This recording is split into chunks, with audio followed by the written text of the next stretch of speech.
right. Looks like we are live. What is good, everyone? What is good, everyone? OJ here. Welcome back to the stream. I think my chat is busted just a little bit here. Yeah, it's busted, baby. Let's go and get the new chat up. What's good, everybody? OJ here. Welcome back to the stream. Hope all of you guys are having a great day. I know I'm having a good day. Although, I think that there's... Okay, no. I thought that there was maybe something wrong because my feed was messed up. My chat feed was messed up. But now I see the comments populating. I see everybody getting hyped. Let's go. I'm ready to talk about the big third-party games. Ready to talk about the third-party games in addition to the first-party content coming in 2026. Man, I made my video last night. Actually, I was up really early into the morning, like super early into the morning. So I made a mistake. I think Dank just reached out to me. I made a mistake talking about Final Fantasy, talking about Resident Evil Requiem. I said Final Fantasy 7, 8, and 9. It was Final Fantasy Requiem. I meant to say Resident Evil 7, 8, and 9. But yeah, it was really early in the morning, guys. I'm sorry. I made a mistake. Yo, your boy was up really late last night because I didn't get to start work until after my boy went to sleep. And then I got distracted and I started listening to Pokemon songs. And while I was editing, and I didn't notice it while I was editing. Oh my gosh, I didn't notice it. So yeah, sorry about that, guys. Sometimes, like I said, sometimes I need to just... And then I fell asleep, and then I woke up, and then I'm here. Like, I literally went straight from, like, work to work. So it's just been, like... It's been kind of crazy. Been a little bit hectic. But let's get into the shout-outs, though. Big love to Dior. What's up, Dior? Party Man Cart. What's up, Party Man? Ego, Maniac, Leaf Storm. There are a lot of good games coming out. You guys got to let me know what games you're looking forward to the most in January and February.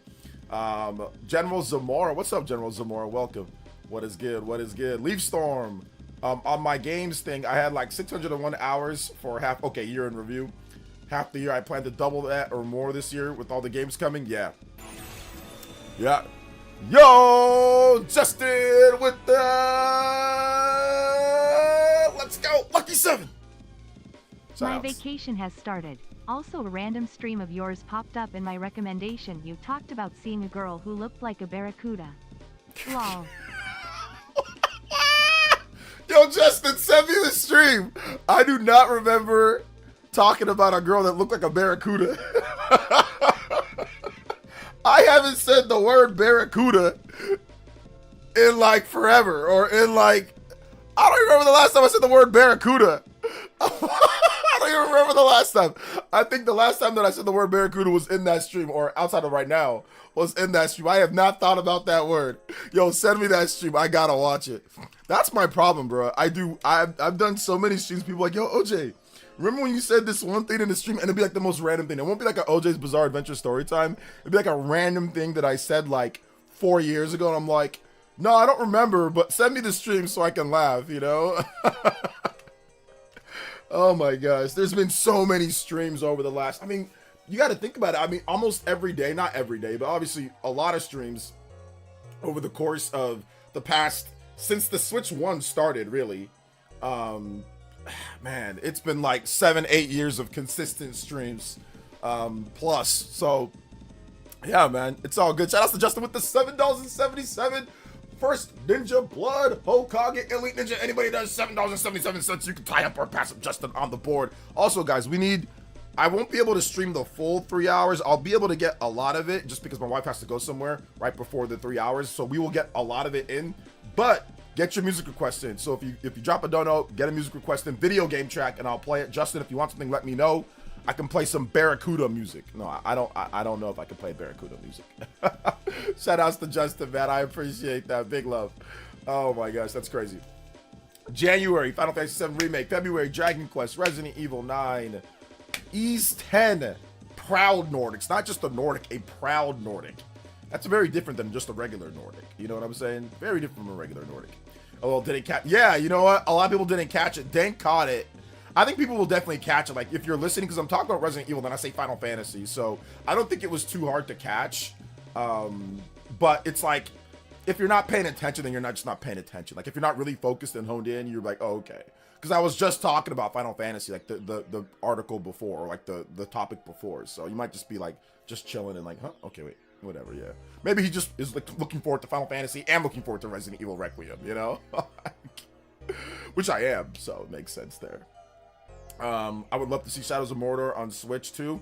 I don't think so. WB is really weird right now. So I mean, I don't know if those games are coming over, but we'll see. Those games are old. I mean, what are they? A decade old now at this point? What, 2014, 2015 for those games or something? Yeah, like I don't know if WB is going to do anything with those. Especially after like the sale and all that. Let's see. Also, Dragon Quest 7 and Mario Tennis Fever RIP. There's so many, almost 7+ games. Oh yeah.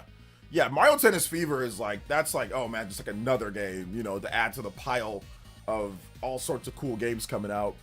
The most played Switch games of 2025 were Unicorn Overlord, Cosmic Star Heroine, and WWE 2K25. Yeah, that's an interesting group of games for sure. Zenless Zone Zero. And those are like those free-to-play games, right? That's like the Genshin Impact type of stuff, right? Let's see. Hey, OJ, really enjoyed your recent vid today. It was a small blooper halfway.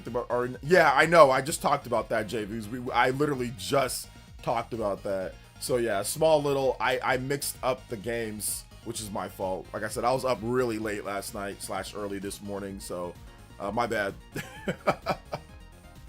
I was going to go in there see if I can fix it, but I can't. Like, you just got to leave that one in there. So yeah, that one's just not getting fixed. Stumbled on my words there, my bad. Mario Tennis Fever is easily my most anticipated. LOL. About to lock in hundreds of hours into it. Yes, I'm gonna lock it. I don't know if I'm gonna lock in hundreds of hours into it, but I'm definitely gonna lock in at least about a good, 30, 40, 50 hours, somewhere in that range. Like I do for most Mario sports games. I lock in about 40, 50 hours. And then like if people want to play like, multiplayer, then I'll play it like sparingly here and there. Did they shut down the Nemesis system for good?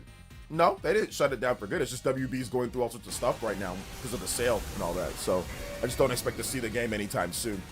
Justin with the 3. The story starts at 1 hour 45 minutes and 32 seconds. All right, let me see if I can remember who this chick actually is. Let me see if I can remember who she actually is. Okay, 1 hour and 45. All right, give me a second. Let me go to my recent events feed. And I can actually find if I remember what I said, or if I hear it again, then I can maybe potentially remember what I said. Shout outs to Justin. Thank you for another $3 dono, getting us to 10 on the board for the. All right, so let's see here. Copy link. Let me paste it into this situation here. All right, let me. Okay. 11 months ago. Okay.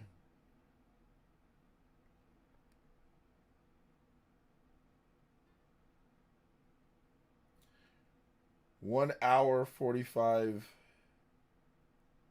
I only say it as someone that I love. I love gaming, and if that's what you love, man. But yeah, and I'm like, bro, it's all you. I remember I went to the mall, bro. He was like, "You looking at my girl?" I'm like, "Hell no!" Absolutely not. Wait, hold up. I'll take you down one of these days. Oh man, I just can't play those Bandai Namco anime games anymore, man. Like, I don't know, I just can't do it. No, but I mean, for real though, like on like a serious note, I'm just messing around with you. If that's what you like, man, that's what you like, dude. Play what you like. That's the cool thing about gaming. Not everybody's gonna like the same stuff, man. So it's cool. So yeah. Let's see here. This is, I don't know what's wrong with me, but a lot of games I love, no one likes. My one's Justice, Sonic Lost World, etc. I mean, you just got trash taste, you know. You just some people just like to date ugly girls or date ugly guys. That's just what they like to do. Ain't nothing you can do about it. That's what you like, man. I seen one dude, man, he literally took a barracuda out. I was like, gosh, and he was like, oh yeah, that's all me. And I'm like, bro, it's all you. I remember I went to the mall, bro. He was like, you looking at my girl? I'm like, hell no. Okay. Okay, I remember this story now. Yeah, I remember this story. I remember going to the mall. He was like, "You looking at my girl?" And I was like, "Nah, hell no, I ain't looking at her. She ugly as hell, bro." Absolutely not. He's like, "Yeah, man." I'm like, "Bro, hell no, I ain't looking." She legitimately looked like Barracuda. Nobody, but he was all over. It was when I was like a freshman in high school. Ain't nobody looking at your girl, brother. It was a little offhanded Barracuda remark. A little offhanded Barracuda remark, but yeah, she did look like a Barracuda though. Like real thin, fishy looking face, man, and like I don't know. The dude was trying to act all tough in front of his girl. Like sometimes back then, even probably now and still to a degree, but back then people used to always try to look tough, like they're like, you know, in front of their girlfriends and stuff like that. When I was growing up, that was something like, oh yeah, you look tough. Try to be like a big guy in front of your girlfriend. Now these days, bro, guys just stop caring. Like girls be doing all sorts of wild things, bro. Guys just be like, all right, I'm out. Like I'll save myself, you know, the money. Back then, guys be like fighting, be dying for girls sometimes. Man. Today's day, it's like, yeah, nah, I'm good.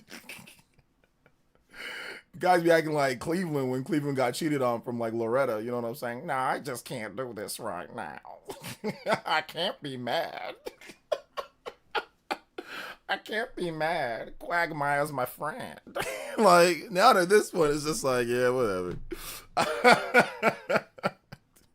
That's why I tell you, man, y'all say, oh, girl cheaters. Yeah, whatever, man. Just walk away. It's like, yeah, just break up, go your own way. You know what I'm saying? Go play some video games or something. Like, don't even worry about it. Like, back then, like, yeah, I'm gonna fight you. Pop, pop, pop. Pulling out sword. You'll be going to battle over a legitimate 5.5 out of 10. Or like, now today's day, yeah, nah, I'm out. But it's all good, man. Let's see. Why did you do that, OJ? He was trying to make his girl feel good. That's what I'm saying. He was. But it didn't work, man. It didn't work on me, at least. You can't get me to say it. You can't get me to act like something was happening when there was nothing happening, bruh. There was nothing happening. I was not looking. I mean, the thing about it though is like, I'm a running back, like back in the day, you know. So like running backs, we naturally just look at everything. I look at everything because I'm very, very inquisitive. I'm very, very aware of my surroundings. I don't know who's gonna. You know, like I said, maybe it's a paranoid type of, you know, thought process, but I don't know who's going to try to punch me, who's going to pull out a gun, who's going to, you know, do something crazy. So I'm always looking and scanning and aware of my surroundings regardless. So that just naturally makes me look at anyone that comes across my peripheral. I mean, yeah, I'm not just going to be staring at people left and right, but I'm always going to be looking at my peripherals, looking at people's hands, see where their hands are going, just in case. You know what I'm saying? You got to be ready. You got to be ready. So that's just naturally how it is. Like, I ain't looking at anybody in particular. I'm looking at everybody because once again, you got to be aware of your surroundings and who's there. You know what I'm saying? So yeah. So yeah. Hey, what's up, Felipe? Welcome. What's up, guys? Let's see. I heard there was a link about Star Wars or Star Jedi Fallen Order and Jedi Survivor coming to Switch. Yeah, that's true. That's coming over. We just gotta wait for the Nintendo Direct. But yeah, those games are coming. Let's see here. I love Sonic 4, Lost World, Sonic Forces, Sonic and the Black Knight. They are great games. They are not bad trash to me. It's a bad taste. Some of the unpopular things. That's fine. You're allowed to like bad Sonic games. I mean, you're not the only one. There's a whole legion of people that like bad Sonic games. So yeah. Every insider hyping up 2026 to be a big year for Switch. The anticipation is killing me.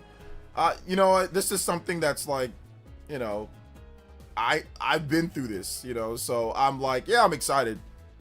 But at the same time, you know, it's like I've seen it before. Like, obviously the anticipation for games it's always fun. So yeah. But you just gotta, like I said, let it all, like, enjoy the games that you have now. That's what I'd say. Enjoy the games that you have now, and trust me, the games will come. They will be here. The Nintendo Direct is. That's what I love about Nintendo. They're gonna have that early direct that gets people excited. And it's like that every single year for like the last decade plus. Like, it's something to look forward to. And then, of course, it's something to be able to play the games, like, you know, to be able to get into all this content. But also, I think that it's a bit more exciting with Switch 2 because, once again, you have a more capable system. I think that the Switch 2 being just way more capable than the Switch 1 makes the excitement for third-party games even better. It makes it even better to me because the games are going to run better, they're going to look better, and maybe, yeah, you're not going to get PlayStation 5 quality, but sometimes you're going to get really close to that, and you're going to be able to take it anywhere that you want, along with your Nintendo first-party games. So that's, I mean, I think that's like the really cool thing about it all, you know? So that's what's exciting about this when it comes to that, you know? That's not why people are mad nowadays because of hyping too much. That's not it. People are mad nowadays on everything because a lot of people really don't enjoy gaming that much, Felipe. So it's not because of hype culture or anything like that. It's because they don't really actually enjoy gaming. There's a lot of frauds, essentially. And when frauds don't get what they want, they get upset, you know? So it has nothing to do with hype culture or people being excited or whatever the case is. There's a lot of gaming frauds. A lot of these guys, I went and checked. You know, I'm not gonna, maybe I'll fall one step from calling them out, but a lot of these guys online don't even play nothing. You look at their playlist, it's just a bunch of casual games. It's just Call of Duty, it's just FIFA, it's just Madden, it's just casual games. These guys, a lot of these people that aren't excited for stuff just don't even really like gaming that much. Honestly, they used to when they were kids, when they had time, but now with work, kids, girlfriend, boyfriend, whatever, jaded, bad life, they just don't want to get excited about anything, or they just don't really like games that much, and then they take their frustration out on the internet. A lot of these people are frauds. So it's a lot of ball and gun gamers. A lot of ball and gun gamers. I'm probably going to get Dynasty Warriors on sale, which is a lot better than being completely off my radar. Yeah, I'm gonna pick that game up too. I don't know if I can get a review code. I might be able to get like a review or stream code for that game.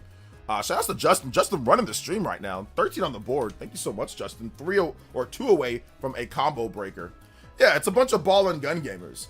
That's what it is. It's a bunch of ball and gun and sports gamers. A lot of the people that don't like anything that's out, don't like any of the games, don't like any of the variety. That's fine. If you don't think it's a great year, that's okay. But a lot of these people just like sports games. They just like sport. They like racing. They like sports, and they like a Mario game every now and then. Or they just like a God of War game every now. Like, they don't really like a lot of variety of games. So that's why the large majority of people only buy 1 to 2 games per year. That's the stats. That's the facts. That most people only buy 1 to 2 games per year that have these systems. Why? Because they're ball and gun gamers. They just like free-to-play Fortnite. They just like the Valorant. They just like this stuff. And then they come online to act like gaming's dead, or like gaming wasn't as good as before. Bro, you just don't like as much stuff as before. That's really what it comes down to. It's ball and gun gamers. Like I said, by the way, listen, for the amount of complaints people get about gaming, you would think that you would see people show their stats. Funny, there was barely anybody showing their stats. I barely saw any wrap-ups for all these people complaining. I saw 0 wrap-ups of PlayStation. I saw 0 wrap-ups of the Nintendo. A lot of these guys are frauds, man. That's really what it comes down to. They barely like gaming anymore. That's really, like I said, and that's okay. There's nothing wrong with that. But trust me, they're going to be the loudest. They are going to be the loudest. They are going to 100% be the loudest people online, you know? They're gonna be the loudest. Let's see here. I mean, they did it with Outlaws, which is newer. Jedi Survivor, while would be impressive, I'm gonna call it being much difficult as long as the FPS. Yeah, I mean, I don't think the Star Wars games, no, those wouldn't be like really, oh my god, I can't port them. Those are on PS4 and Xbox One. They downported those to PS4 and Xbox One. So, I mean, Jedi Fallen Order, that's a PS4 game. That's not even so I mean, I don't know why that wouldn't be a problem porting those games over. No. But yeah, both of those Jedi games are on PS4 and Xbox One. That's not some type of crazy impossible port or anything. No. Maybe Switch 2 Lite will release alongside Yoshi and the Mysterious Book. No, Nintendo's not going to release a new model of the Switch 2 less than a year after the Switch 2 just came out. No, that's not happening. The Switch 1 got it 2 years after, not 1 year. So no, I don't think so. I don't think so. And there's no way that they make a Switch 2 Lite at $300. That's just not happening.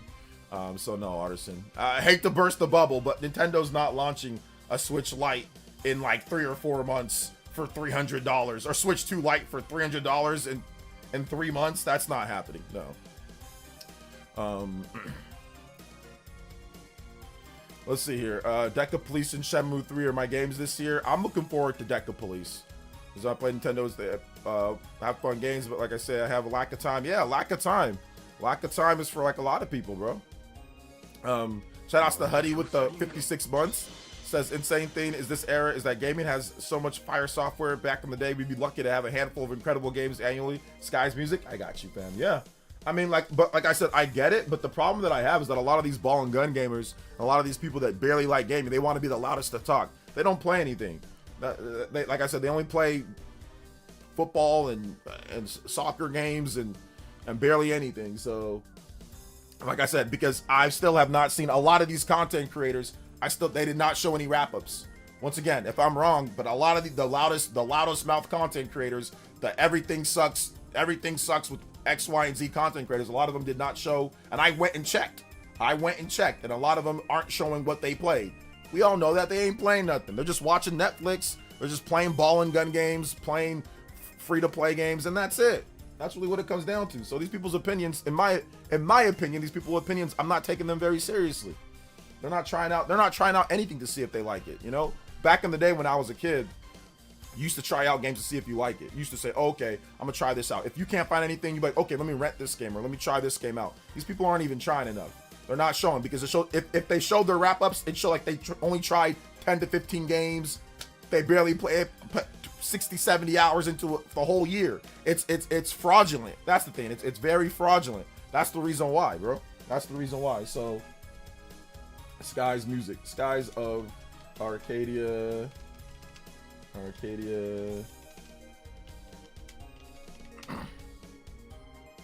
I don't think there's gonna be a Metroid game this year. No, we just got Metroid last year, so no, I don't think so. I couldn't figure out a wrap up on my Switch 2, or I waited too long or something. No, it's still there. Egomaniac, all you gotta do is just look up 2025 year in review wrap up. Just Google search it and it pops right up. That's all you gotta do. It's very easy.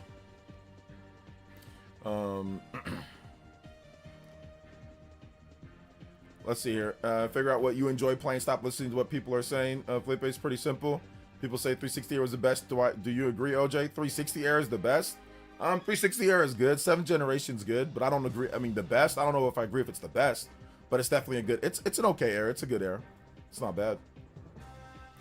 What up, OJ? Hope you're having a great day. Getting this 12-hour workday over. Go Seahawks. All right, shout outs. Let's go. Let's go. Get that workday in. Are you going to be able to watch the game today? Oh, well, yeah, the game's not till 5 p.m. PT, so yeah. Mr. Super says fake gamers. Yeah, pretty much. Like I said, they used to be fans, not anymore. Not anymore. I'm still wondering when Darkstalkers as a franchise will return. They already announced the next Darkstalkers. Or no, sorry, that's Darksiders. Yeah, I don't know if they're gonna do anything with Darkstalkers. That was never a big seller. Let's see. What was your most played 2025 Nintendo game on your wrap up? Xenoblade Chronicles X. I put 83 hours into that game. All the same people who just waiting for GTA 6 to play that for next 15 years. Yeah, that's pretty much what's happening. A lot of these people are just like, you know, they GTA, Call of Duty, Madden, or FIFA. If you're in Europe, FIFA. If you're here in the US, Madden. NBA 2K. If you're here in the US or certain parts of Europe. It ain't really much. It has nothing to do with the quality of games and stuff, bro. It's just essentially they're just not playing much because they don't like much anymore. As an adult, you don't have time. You have a lack of time as an adult. You got work, you got other things, so you don't have time to be exploring all these other things. So therefore, they've cut it down to what they just really like, which is just the basic ball and gun games for the most part. So, but they still want to go on. It's much easier to go online and complain than it is to actually try to find something that you like. It's way harder to invest time into something that you like than you can just complain instead. You can just, or make a video. You can make a video that takes way cheaper. It's way more effective, and you can make money. You can grift, and you can make money off of it. But a lot of these loudmouth anti-Nintendo or anti-this or anti-that, a lot of these loudmouth gamers, a lot of these loudmouth content creators, they had nothing to show this year for their Xbox. Well, Xbox didn't do it, but there's not a lot of hardcore Xbox fans that are that loudmouth, at least content creators. But a lot of these loudmouth Sony dudes, a lot of these guys, a lot of these loudmouth PC schizos, they had nothing to show for it. They don't play. They barely play anything. The funniest thing is I remember getting into a conversation with some of these guys that were like crazy anti-Nintendo. And like I said, yo, show me your list. This dude's playing like Magical, Fairy, Princess, EX, Ultra, Extreme, crusty ass Doom 2016, like just playing all these old. I'm like, yeah, so this is what you're telling me to play. You're telling me to play this Doom 20. This dude's playing it like recently. Doom 2016, Magical Fairy, EX, Princess, Z572, all these little budget weird like schizo games, bro. So it's like a lot of these guys, like I said, you asked us like, what are you actually playing? Trust me, it's their lists look terrible. Absolutely terrible. That's the one thing you win an argument, bro, against these old bravado. Just say, yo, show me what you actually playing.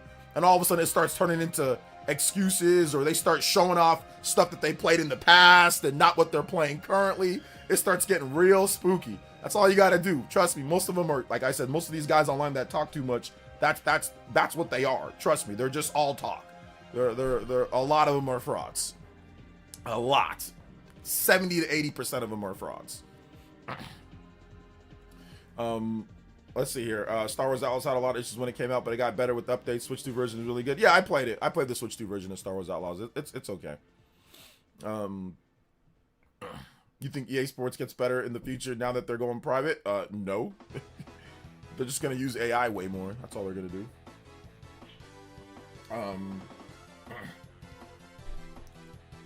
So thank goodness I never cared for that console wars nonsense. Never appealed to me. But what game is Magical Princess game? I don't know. I just saw whatever it was. It was like a Magical Princess or something like that. So yeah. I'm not sure. I don't remember the exact game, bro.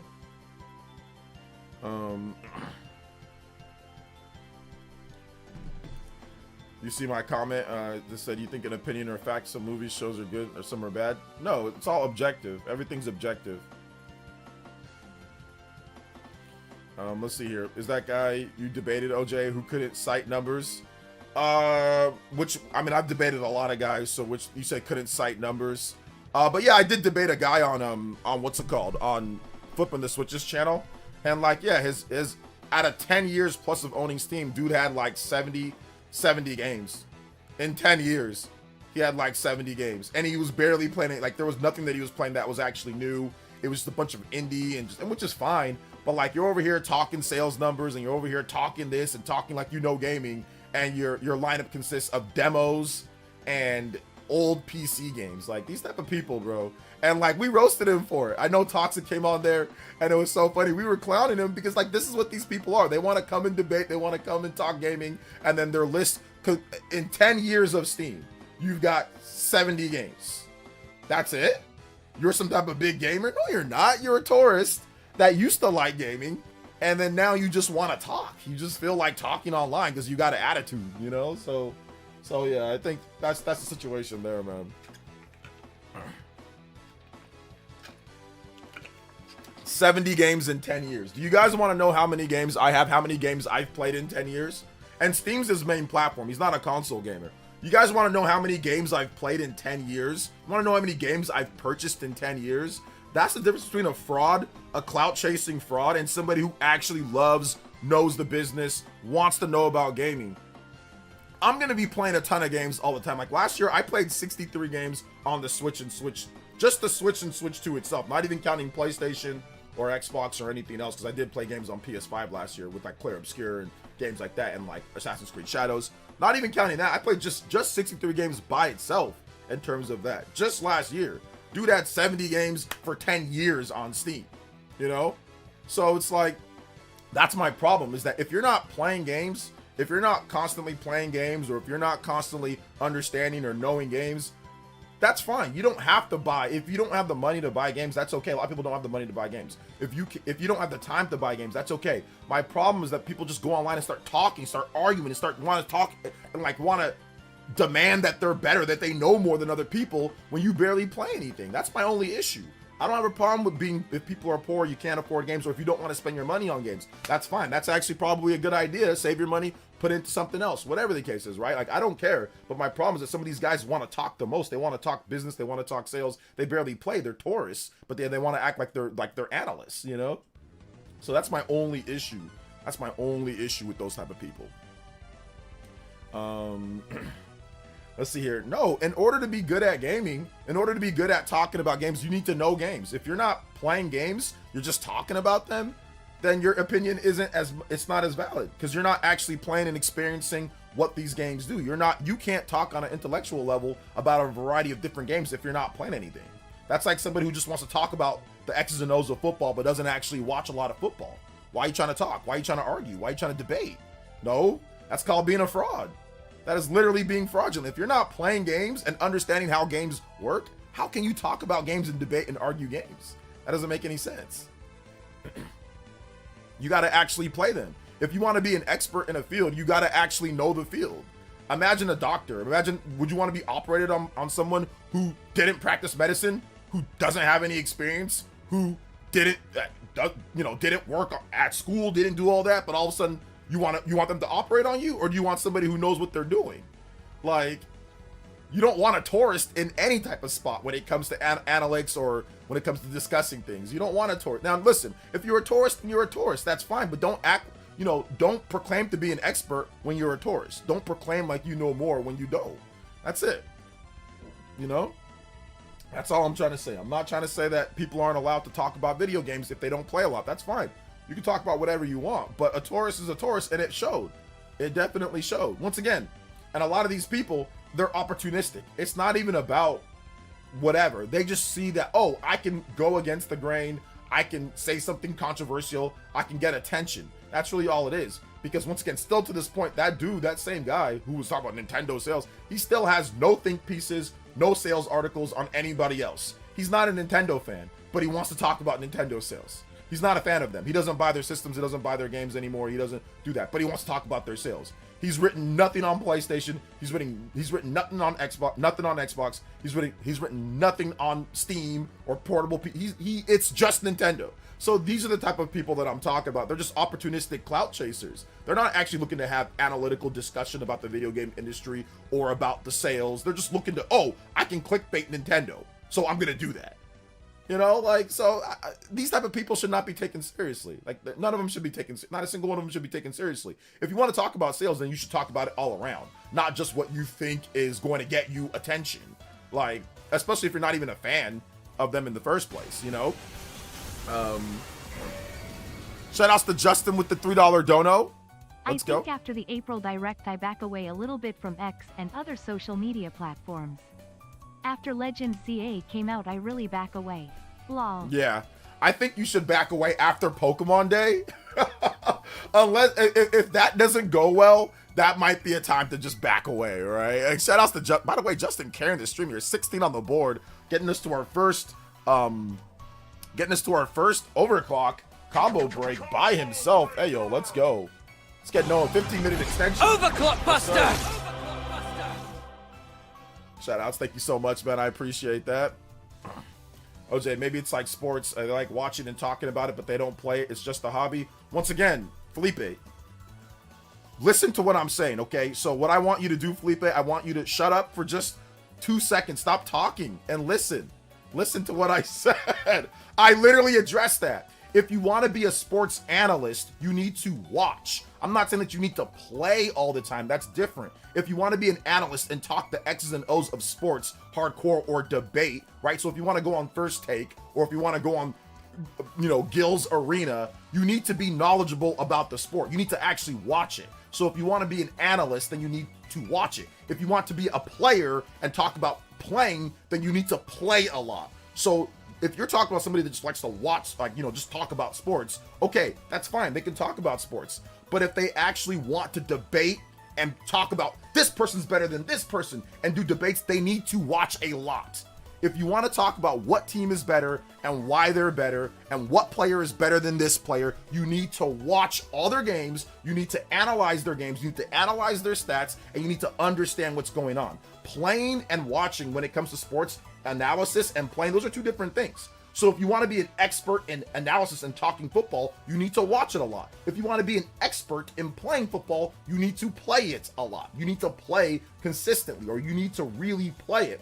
People who have never played football can't really speak on playing. They can speak on the athletes and getting their idea, but you can't speak on playing, because if you didn't play or you weren't good, you can't speak on that to the degree. Can you still be analytics and still be very good? And can you still break down game film and all that? Of course you can. There are plenty of people that are in management spots that have never played football before, but they can't speak on what it's like to actually play outside of getting it vicariously through someone else. So if someone's arguing with Michael Jordan about what it's like to be a basketball player and they never played basketball at any real high level, I'm going to take Michael Jordan's opinion over their opinion. However, if you want to talk about Michael Jordan's opinion to analyze the game of basketball versus, like, I don't know, a coach like Jeff Van Gundy can analyze basketball just as good, if not better, than Michael Jordan, because Jeff Van Gundy played not at a super high level, but he played a little bit, but he's coached and he's been around the game and he's watched film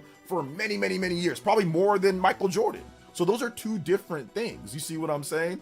Like, those are two separate things. So if you want to be an expert, or if you want to debate people in whatever you're debating, you need to actually do that a lot. Now, they didn't say that they watched a lot of video games. Now, maybe if you watched a ton of video games and you listen to a lot of people's opinion, okay, but usually they don't. People who don't play video games usually don't watch video games a lot too. Now, maybe there's some Let's Players and all that, but people that are demonstrative when it comes to debating and arguing, they probably don't watch a lot of people play video games either. They probably just don't play much and they're just going to work, or they're just doing other things. They're, like I said, tourists, you know? So yeah. Just back way after every first party game release. So at least I play football and basketball in high school, plus I watch it analyze every week. Yeah, but the thing about it, Shaw X, is that you're not being demonstrative when you try to argue people or anything. When you just talk about it casually, and that's fine. It's kind of like how I just talk casually about basketball sometimes, you know? But I mean, I've watched a lot, but like, I'm not going to sit there and argue against a basketball analytics guy, you know, and tell him how stupid he is. I don't do that. You know, I don't even do that with football either, you know, too much. I don't do that as well. Like, I'm not like against like the top analysts or people that are actually in it and do it for a living. I don't really spend my time arguing with those people, you know? They do it for a living. They're good at it, you know? I respect their opinions when it comes to some stuff, unless they're just factually wrong, you know, or they just they're mistaken. So yeah. Eurogamer Portugal just leaked Fire Emblem Fortunes Weave release date for May 26th. Take with a grain of salt. Big if true. Why would shout outs to Action Jackson. Why would Eurogamer Portugal know the release date for Fire Emblem Fortunes Weave? That's the only thing that I'm a little hesitant on.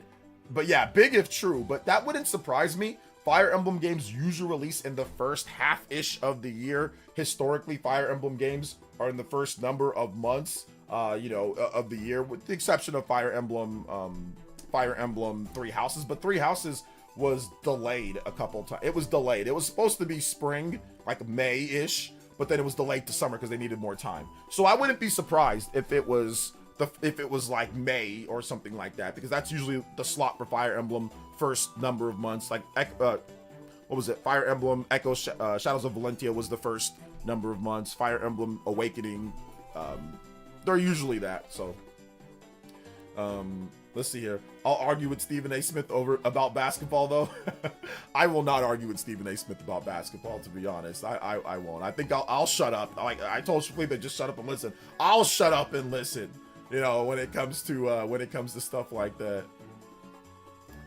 OG, have you ever played arena football? No, I haven't. My senior year, for some reason, they put me on the all-star team for regular football, but then there was like another arena football game that they did, and then they didn't put me on that for some reason. I don't know why. I played in the regular all-star game that was on like a regular football field, but I didn't play in the arena football game that they had for the seniors. And I don't know why. They just didn't put me on the team. I went and watched though. It was fun to watch, but yeah, they just didn't put me on there. It would have been nice. But I've never played arena football, no. Let's see here. Agree, they probably just put a date, but I'm in coat mode for news right now. Yeah, I mean, the Nintendo Direct is coming up. So we got the direct coming up pretty soon here. So I think that we'll get the final confirmation on the release date for Fire Emblem Fortune's Weave at that Nintendo Direct. May seems like that would be nice. We're already humming through January, so we're going to get to February, so it's going to be good. So yeah, if May 22nd is true, then it's just 4 days after my birthday. I think he said May 26th, not May 22nd. He said May 26th. I'm football tourist, and that props up to Jimmy G, because I remember Jimmy G rants on the stream. Yes, Party Man's favorite player is Jimmy G. Party Man, I'm gonna get you that poster, dude. I'm gonna get you that poster of Jimmy G, with his shirt off. I'm gonna get you that poster for the room. Did you watch DF video of what Ark Survival will look like? No, I didn't watch the DF video about Ark Survival. If I remember right, FE3 Houses was July 29th. Yes, but it was delayed from spring though. It was delayed. Let's see here. Justin with another $3 donut. Justin Caring. Hypothetically, if I was to use a float holiday for the Nintendo Direct in February, what would be the safest day, because I have to choose 2 weeks ahead? Lol. The safest day right now would be February 10th, because February 10th, that is a couple days before Mario Tennis Aces. No, yeah, it's a couple days before Mario Tennis Aces, or sorry, Mario Tennis Fever.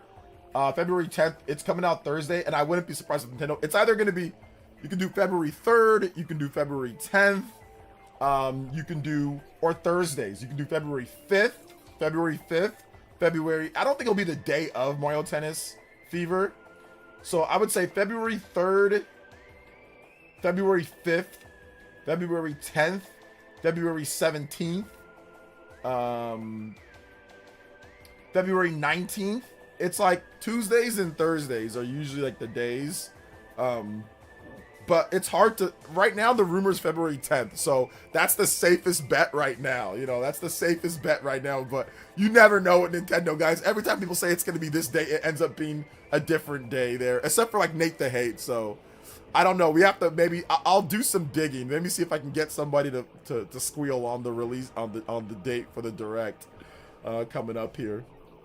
But Nintendo's adjusting things. Like, yeah, they've got the basic editing down in the games and what they want and all that, but they adjust things and like they have it ready to go, and then they pick the day afterwards. They have a general target day, but sometimes they might switch it just depending on what's happening, right? So if something happens, like something, bad happens, then, oh, we got to switch the day or whatever, or maybe we're going to move it up to this day, or maybe we can't because we have this other announcement that we want to highlight for this day. So yeah, man, it's always something that you have to look at, always something that you have to look at. See, it's February 10th, the week of it.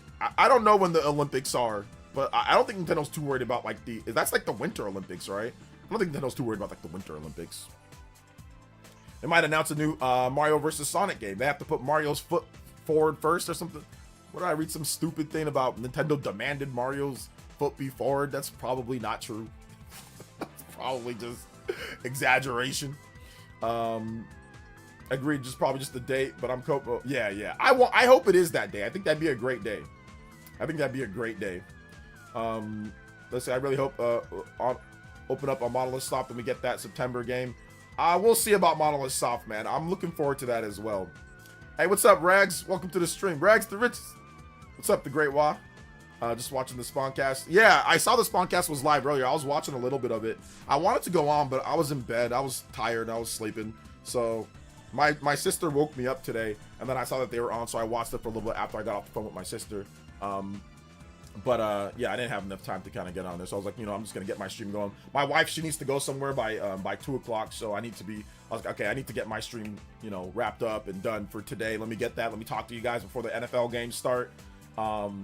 And then I'll just take the rest of the day off so I can, because of my mental health. I almost wish the Niners played first. I want the game to start now. I don't want to wait till after. Like, I want now. Give me the game now. I wish the game was Sunday though. I wish the game was Sunday, man. I really wish the game was Sunday. What's up, George FT? Welcome to the stream. I was watching the Spawncast. I was wondering why it was early. Because John wants to watch the game he wants to watch the 49ers game at 5. which would be 8 o'clock his time. So that's the reason why the spawn cast is early. He wants to watch the game. So that's really what it comes down to. It's one of the biggest games in Niner history. You know, so one of the bigger games. It's gonna have a huge rating. People are gonna be all over this game, so it's gonna be fun. It's gonna be a fun day. Hey, what's up, Dragon Gamer of Adventure? Oh, Adventure. Who do you have, Broncos or Bill? You know, it's a hard pick in terms of which one, so I'm not sure. But look, either one can win. Either one can win. It's hard to bet against Josh Allen, but it's also hard to bet against that Broncos defense in Mile High. So we'll see. Let's see. I don't expect Fortune's Beef to have multiple paths like 3 houses, which is fine. I hope I got some of Engaged mechanics though. I think if you watch the gameplay, there's definitely some of Engaged stuff in there, but it really looks like Fire Emblem 3 houses. I wouldn't be surprised if there are multiple paths, because the way that they did the trailer makes it seem like you're going to have to pick between certain characters. Now, I don't know it's going to be the exact same way of picking, like they did with 3 houses, but I wouldn't be surprised if it was, because it really set it up like you have this person, and their teams, and they're all vying for this one goal. So it's like, hey, you're gonna have to make a decision of who you want or what path you want to go across, right? Or maybe you can unite all of them. I'm not really sure, but they really did set it up as it's a winner takes all thing. But we'll see. Once again, we will see how they do it. But yeah, if you watch the trailer again, it does kind of set it up that way. And you're never actually, like, all of them are never actually on the field at the same time, like in terms of like on the same team. But once again, that could just be, you know, editing, you know, or you could be able to recruit them, you know, or whatever, right? Like it could be that way, but it definitely seems like it's setting up for some crazy theatrics in terms of like what path you want to go down and all of that. And they all have their own individual motivations, right? So yeah, interesting for sure.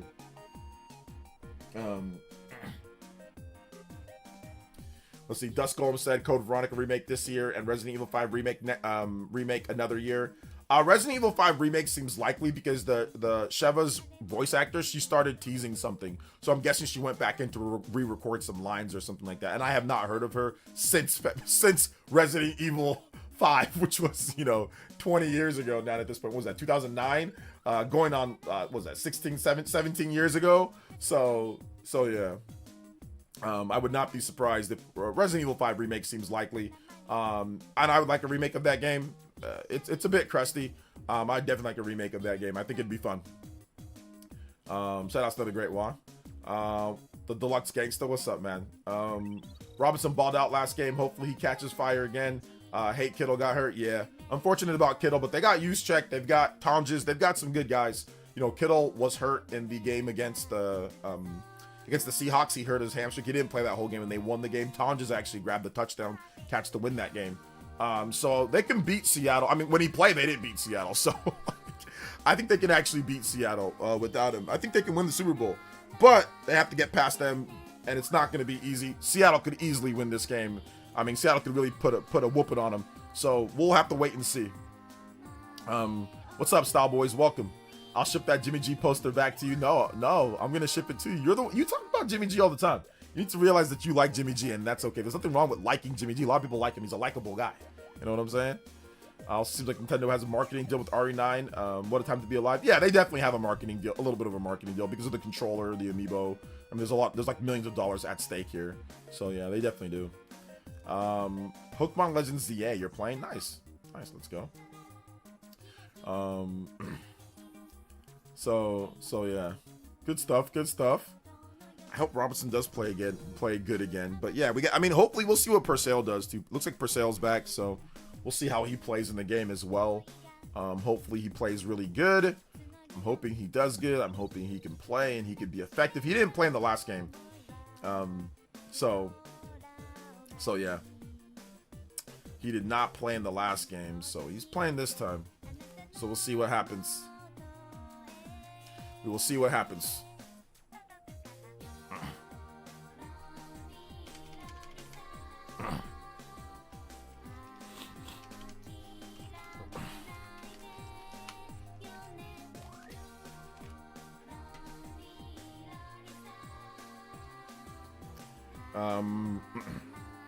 Dragon Quest 7 remake looks great. It does. Yeah, the demo is fantastic. It's a really good game. Very, very good game. I have the original Fire Emblem Path of Radiance Nintendo Power Player's Guide I'm using, but it's only digitally as a PDF download. Yeah, I've never been too big of a fan of guides while I'm playing games. I mean, sometimes I've needed to use them, but I've never. I mean, outside of Pokemon, I never really used guides for games. But they are nice, though. It's nice to have. It is nice to have when it comes down to it, you know. It is nice to have. So yeah. All right, good stuff. What you guys up to now at this point, though? Let me know what you guys are up to. So I thought you were still live. I am still live. I am live. I am live, locked in, ready to go. Live, locked in, ready to go. Let's do this. Let's see here. What do you think to see Luigi's Mansion 4 this year? I don't think there's going to be a Luigi's Mansion 4 this year. I mean, maybe, but I'm not so sure. I mean, they've been probably working on it since 2020, 2021. So, I mean, it could be ready this year. I just don't know if they're going to show it this year, though. But, yeah, it's possible. Like, maybe they show it at the end of the year, then it comes out next year. They did that with Luigi's Mansion 3. They showed it, I think, in 2018, then it came out in 2019, right? So, I think that's possible. Hope your 49ers win. My Texans play tomorrow. Hey, shout-outs, Johnny. Let's go, man. I hope your Texans get the dub. It's going to be a big battle. Big battle. Let's see here. Trying to keep mentally distracted until the Niners game. Yeah. It's going to be a big game, man. I'm excited. What's up, Rescue Squad? Welcome. What is good? You think that Jalen Hurts is a bad QB? Also, what's good, OJ? I hope you're doing well. Do I think Jalen Hurts is a bad QB? No, I think Jalen Hurts is a good QB. No, he's a good QB. They should save it for next year. We'll see. I mean, we'll see when they do it. I mean, I don't think if they announce it this year, I don't think it's going to launch this year. So it will be next year. But Nintendo starts announcing games for 2020, the next year at the end of the year. So we will get games like, for example, Fire Emblem, Yoshi and the Mysterious Book. A lot of the games that we're getting down in the spring were announced at the end of last year. The Mario Wonder, a lot of these games were announced, you know, at the end of last year. So that's going to be the same thing. We're going to get games for 2027 and 2026 at the end of the year. So yeah. I mean, it's a bit too early for Zelda. I mean, I don't think we're going to get Zelda anytime soon. Like this year, no, probably not. Next year's a possibility that maybe they announce it, but they could announce it this year maybe, but we'll see. They might wait for the movie and all that, but...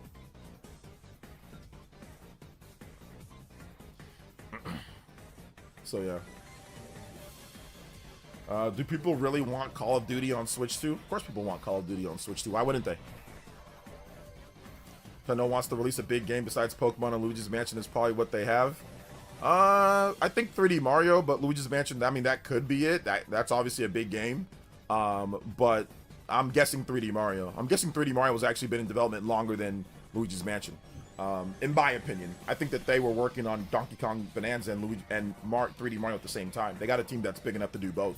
They also brought in a new director, so that is the telltale sign that somebody else, like Koizumi and some of the guys that are the actual 3D Mario like lead directors, they weren't lead on Donkey Kong Bonanza. Yeah, there was some of the Odyssey team, but they weren't. But it was a new director, so that tells me that Koizumi or somebody else that did Mario, like they're making a Mario game at the same time.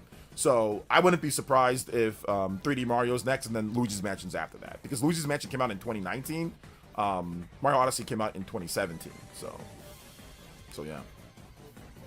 Damn, I want a 2D Metroid. 2D Metroid's probably coming out 2027 according to Kiwi Talks, or at least announced in 2027.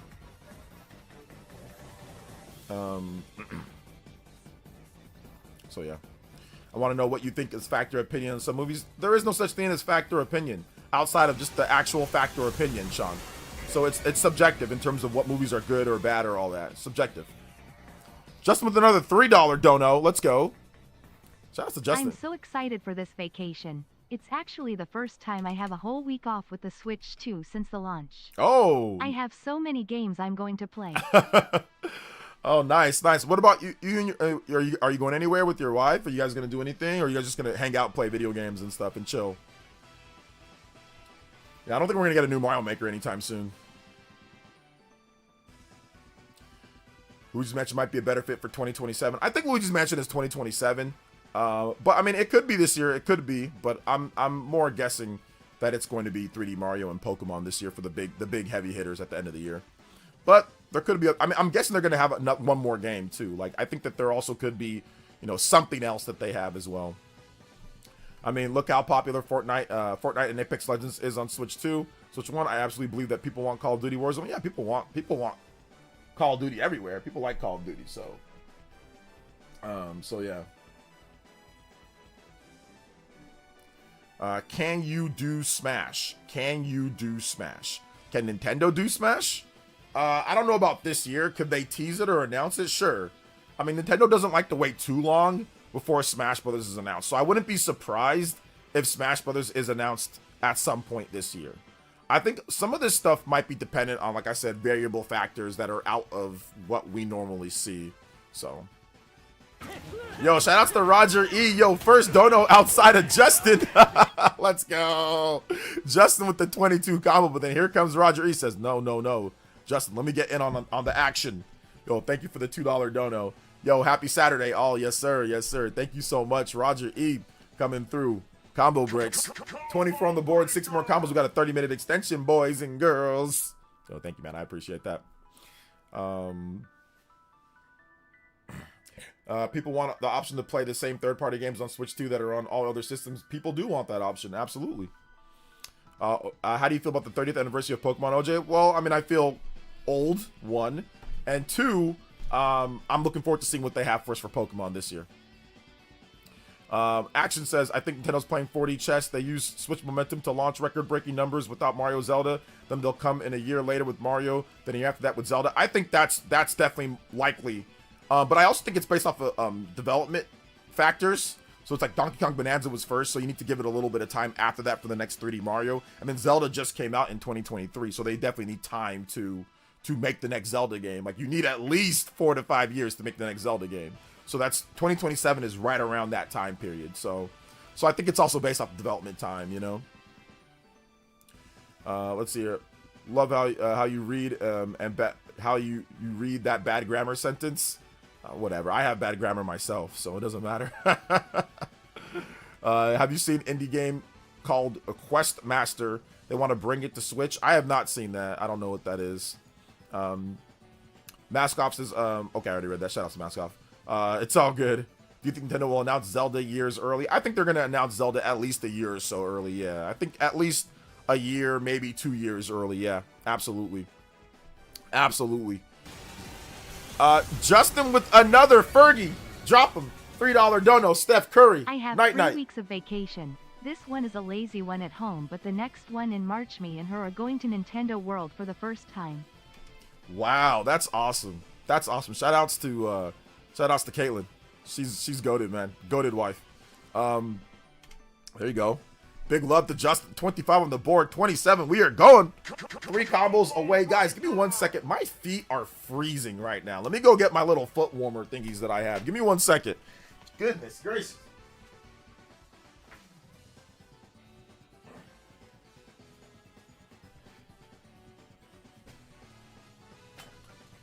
All right. There we go.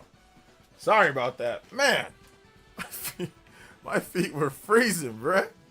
I had to put on my little feet warmers. I don't know what's going on. Everything else is fine, but my feet were just cold. So I got my socks on, and I got my little foot warmer things on. I'm good now. Shout out to Justin. Thank you for the $3, man. Comic books. Let's go. 3 combos. Let's get to that 30-minute extension.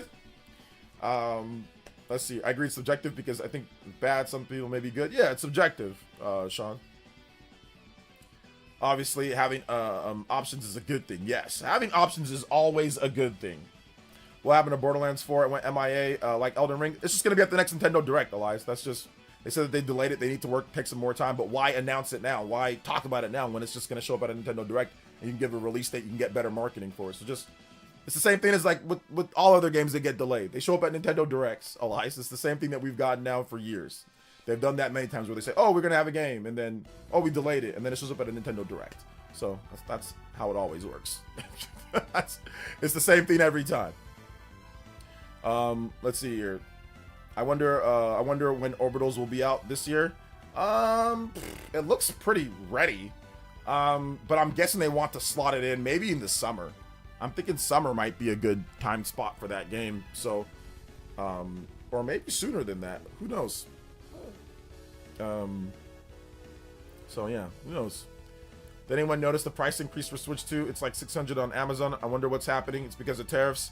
No, there is no price increase on Amazon. So if you're seeing it for $600, that means that maybe they don't have any local in your stock, and it's a third-party seller. And it's a third-party seller overall. So that's what's happening. So yeah, because if I go on Amazon right now and I look up Nintendo Switch 2, Nintendo Switch 2, if you look it up, it's $499. So you can get the Mario Kart World Nintendo Switch 2 bundle for $499. And that's from a direct from Amazon. So yeah. So no, it's not 600. It's like I said, that's a third party seller. That's doing that. That's not that. Or it's somebody that's selling some type of weird bundle or something like that. So no. Absolutely not. All right, let's see here. Yo, Momo with the $9.99, the $10 pretty much. Yo, so he says, love the streams, always tuning in after long work days. Appreciate your takes on not focusing on negativity everyone profits from. What game franchise you want a new release this year? What game franchises? Oh man. Obviously 3D Mario would be great. I'd love to see a new Monolith Soft title. Anything Monolith Soft, really. That's really all I want this year. I just want a new Mario game, and I just want new Monolith Soft game if we can get it. But I've already got my Fire Emblem, so I'm pretty content this year. I mean, if I get Pokemon, I get Fire Emblem, I'm getting all these third-party games.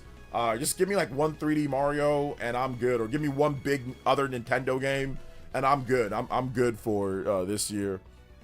Shout outs to Momo getting us to 37 on the combo board. First JoJo too. It's going to give you a Saturday JoJo for that one. And also you are now the new Stream Ninja.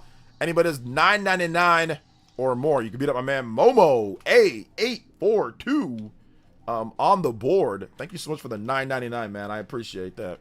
Let's go. We could hit the platinum streak 100 today.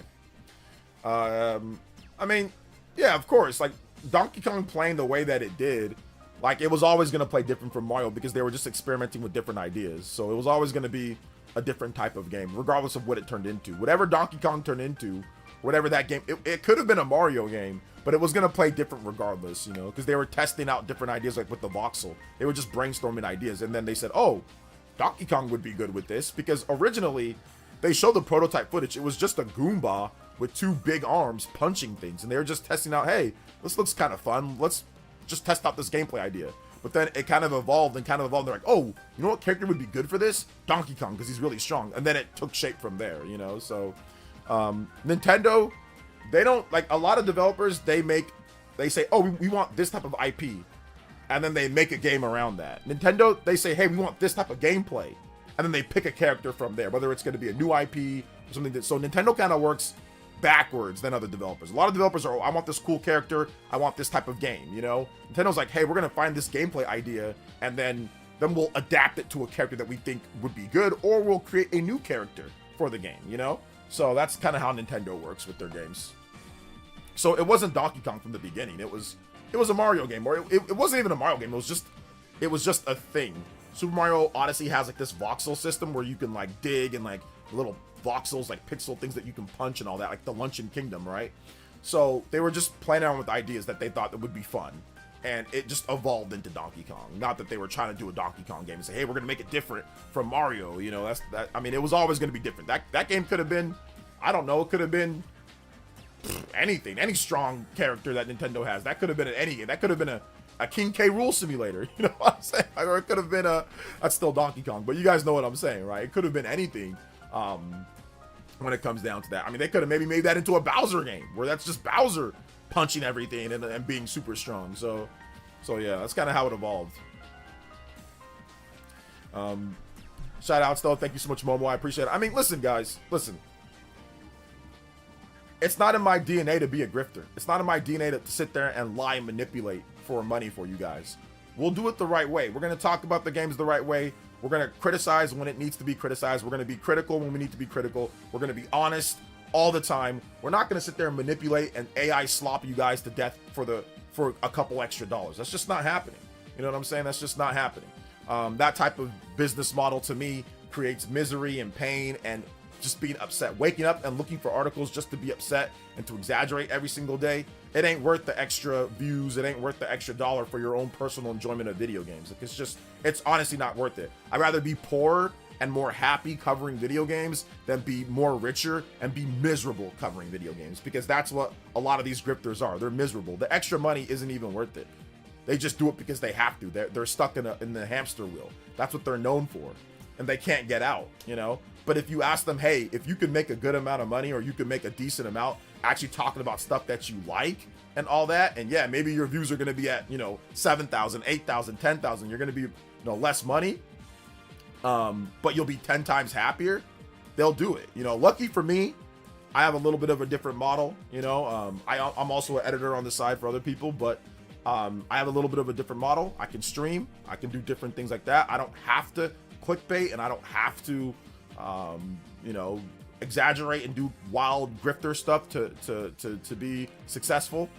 So I'm just lucky in that sense. So, but yeah, if you want like the get rich quick scheme, obviously become a grifter.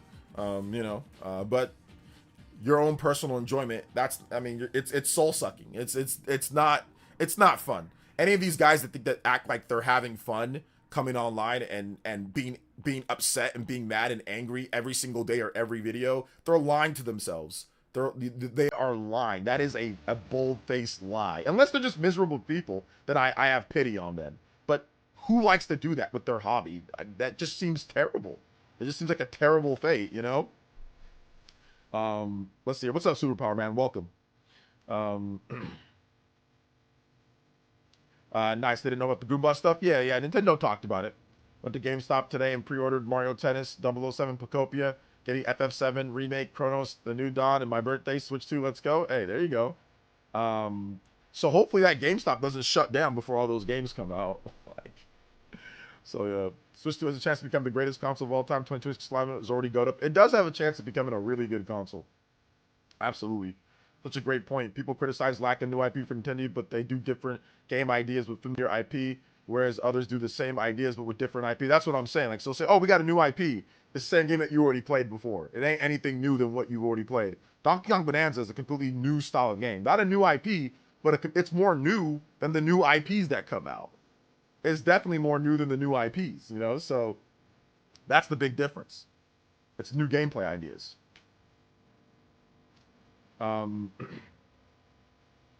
Let's see, but damn, no, don't get me wrong. Money's definitely important. It's absolutely important. But it's not to the point to where I'm going to sell my soul, where I'm going to sit here and wake up and be miserable every day with gaming, something that I've had a passion with since I was freaking 2-3 years old. I've been playing games since the old school Pac-Man arcade days. Literally, I've been playing for a long time. I've loved video games for forever. Sure, making more money on YouTube would be great. It'd be great to have I can clickbait AI slop Pokemon Evil Mario my way to 100,000 views, or that'd be awesome, but it's not worth it. It's not worth it for the sake of your integrity, for the sake of your, for the sake of your mental health. It's not worth it. I can make money making edited videos. I can make money, doing other things. I can make money editing on the side. I can make money, selling some of the stuff. If I really need it that bad, I can do that. You know what I'm saying? So I don't need to grift. I don't need to deceive people or act like I'm trying to be a reporter, like these fake reporters on here, and exaggerate. I don't got to do all that. It's not my style. It's not my flow, and it's not something that I want to do. I want my mental health intact. You know what I'm saying? And like I said, that grifter lifestyle, how long will that last? I mean, we've had grifters before. We had old school grifters on YouTube. That stuff doesn't last. Like the gaming grifting, people did that with Switch 1. How long did that last for a lot of these people? You can do it now, you know, while the system's young, but is that a solid business plan for the future? Probably not. Probably not. So it's better to find something that you're actually interested and passionate about, that you like, than sitting there and looking for grift points or looking for things to exaggerate or lie about or manipulate. That just seems to me like a bad business plan. Whereas me, I can sit there and talk about what I'm excited about 24/7. I can make videos on things that it's cool. Like I don't have to look for something to be angry or upset about to make a video, or I don't have to watch other people's YouTube videos and pick out parts and pick and choose what to be outraged about to grift to an audience because I have no talent. I have talent. I can edit. I can talk about video games eloquently. I can discuss philosophical topics with you guys. We can do all sorts of stuff. Like I said, I can make skits with Black Newell. You know, I can do all sorts of stuff. I can do giveaways. We can do marathon streams. Like I have so many ideas for gaming, for you guys, for the community. I don't have to do all that. Once again, talentless hacks do that. That's what they do. If you're a talentless hack, if you're a fraud, if you don't actually love gaming, then yeah, you can watch other people's streams, watch other people's videos, and you can clickbait and you can snip and pull and try to act like you're smarter or better than them. But at the end of the day, you have no actual real talent to bring in people yourself with your own editing, with your own words, with your own like you gotta rely on somebody else, you know? You can't do it yourself. So we don't gotta do that here. You know, I don't have to. That stuff's boring. It's corny, trust me. Watching other people's videos to try to clickbait off them, that sucks. Especially if you don't like them. I don't want to watch people that I don't like. Hell no. Shout out to Justin with the 3. I forgot until I saw my clip again, but I still have that clip of me fighting the final boss of the Kirby Forgotten Land DLC with 1 hit point left if you want to show it. I can send it on X. No, we saw that. We saw that one, Justin. That was crazy. That was crazy, bruh. That was crazy. But yeah, you can send it again if you want. For sure. That's what Pac-Man.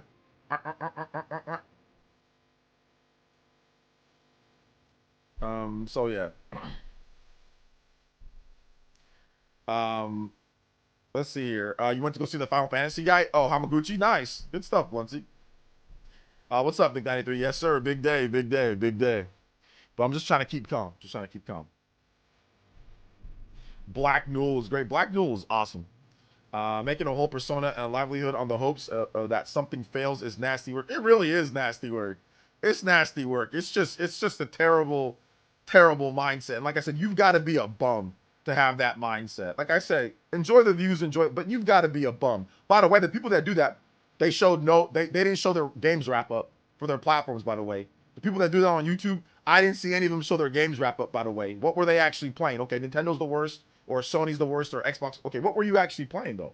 What were your games? Like, none of them show their games wrap up, especially the Nintendo people that hate Nintendo and make every negative video every single day or whatever. They didn't show it. They're not playing anything. They're a bunch of bums. They used to like that, but they're a bunch of bums. And no, he's not swimming in money. Absolutely not. Absolutely not. Absolutely not. You don't get enough views to be swimming in money. So yeah. Next time Black Newell shows up, he should have chains and jewelry on. You like people who intentionally lie and grift on YouTube? Hey, look, everybody likes them. It's subjective who you like or what you don't like. But I mean, I don't think I'm gonna like, or not that I'm not gonna like, but I don't think I'm gonna trust anybody who says something isn't doing well, then it becomes the fastest selling system of all time. Who told you for months that nobody's buying it? Who told you for months that it's gonna sell like the GameCube or the Wii U, and then all of a sudden it sells 10 million, and then they sit there for an hour and a half in damage control, it's selling 10 million? Like, listen, people like frauds all the time though, so I can't even sit here and be mad. There are a large amount of people who enjoy fraudulent people in this world, okay? There are many people who enjoy frauds, so I'm not even gonna sit here and say that it surprises me that people like frauds. Like, people like grifting weirdos and frauds, so hey, it is what it is. So people like liars, grifting liars and weirdos, so hey, It's all good, man. Like whoever you like, enjoy whoever you enjoy. But me personally, I'm not a fan of people who lie and people who manipulate. I'm not a fan. I'm not stupid. I don't like people who do that. So yeah. See, either Niners or Seahawks are gonna have a home going home today. Win for the win for the Rams fans. Well, I guess, but either way, you're gonna see someone. You're gonna see someone from the NFC West though, so it doesn't matter. Like it'd be a win-win, but you still gotta see someone from the NFC West. But that's true. That's true. But hey, don't count your chickens before they hatch, because the Rams play in a cold atmosphere against a bruising, bruising running back tandem of Swift and Monangai. So I would not be and a good offensive line. So I would not be worried about that. Just worry about that Rams game, because they're gonna have their hands full. So hoping you can make the Spawncast. No, I was on the Spawncast today. Couldn't be on the Spawncast today, but maybe next time. Maybe next time. Doesn't help that modern culture celebrates objectively horrible humans, strange days. Yep. Rams versus the Weather Channel, making 20 videos on Nintendo and not one about what Xbox did this year. How is that possible, bro? I don't know, man. Like I said, grifter, man, grifting clickbait. Do you think they will do interviews for Metro Prime 4 when? Not sure. Gabo Beard was Fabo. Yeah, that was the Gaben, bro.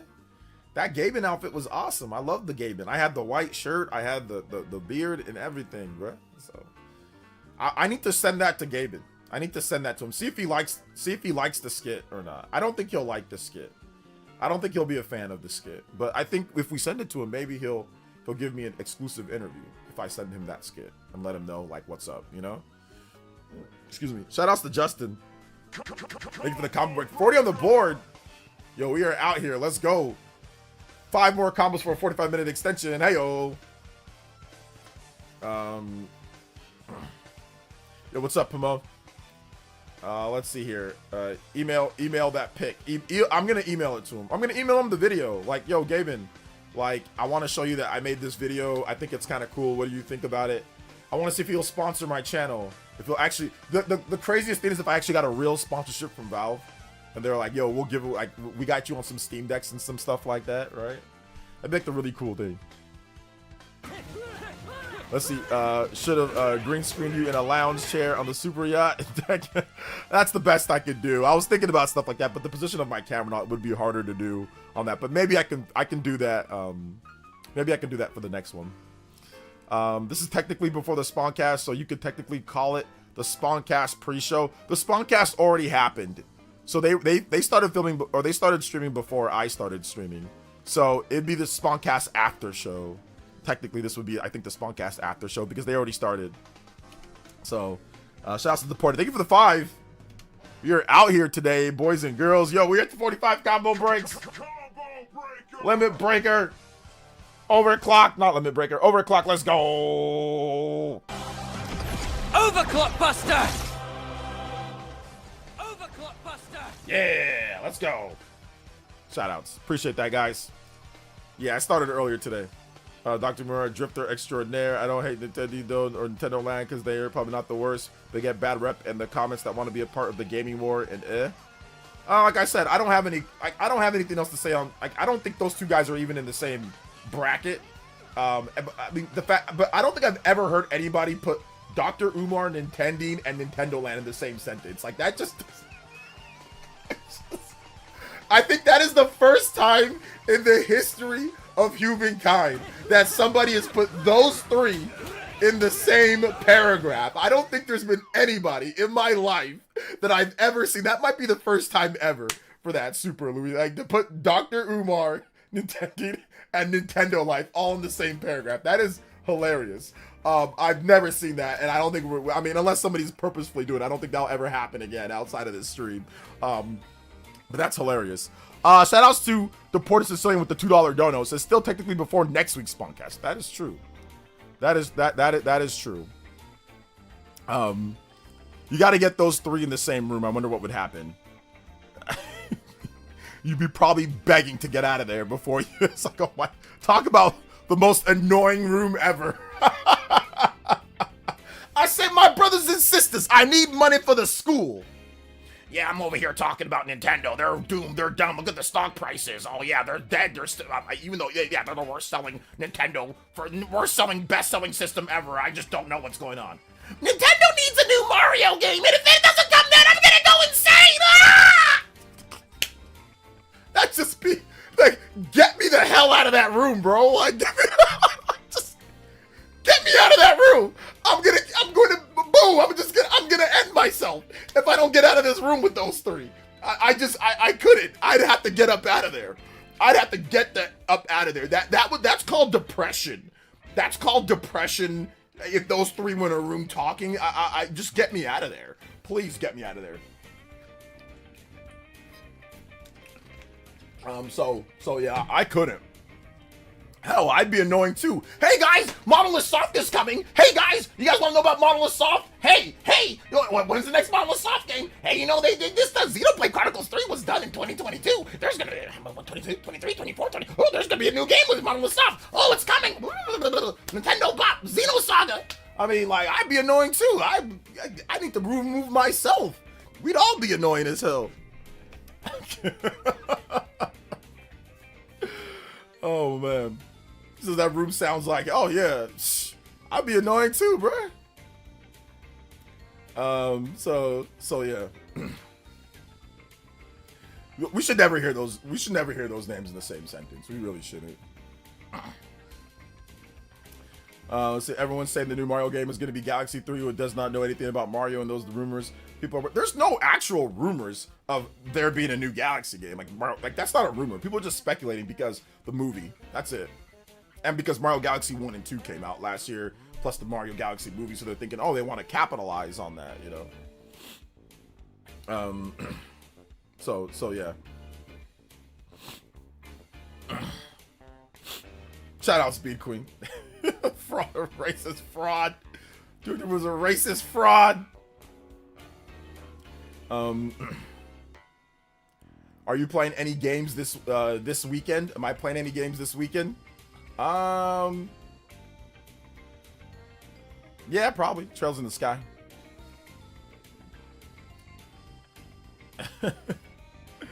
Oh my gosh. No, don't throw in Osmond Gold. Please do not. Oh my goodness. Then all of a sudden the room gets dusty.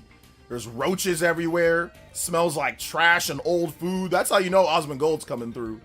Smells like trash, old food, roaches, and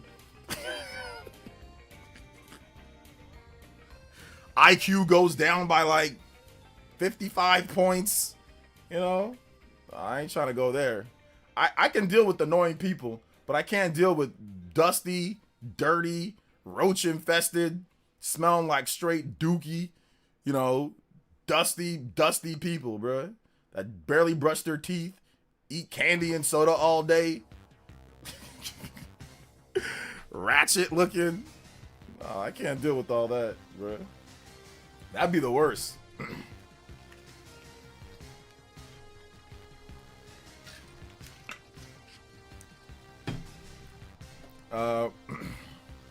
I don't think Nintendo is all bad. I just think Nintendo needs certain games, or else he doesn't think highly of the console's prospects.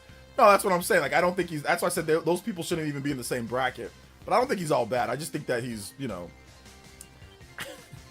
a special guy, special person. Let's see here. He's like the bad guy from the first Men in Black. Oh man, yo, shout outs Juice Man Vaughn. Welcome to the stream. Yeah, straight up dookie, bro. That room was just smell. Forgot the biggest part of the description. Racist. I mean, yeah, probably. Yeah, it kind of is. But I'm not. Listen. I don't watch his streams. I mean, I don't watch it or anything like that. I've seen some people say some stuff about him that way, but like, it's like whatever, man. I just know that he probably smells like trash, based off of what I've seen in his room. People who only play Mario are funny.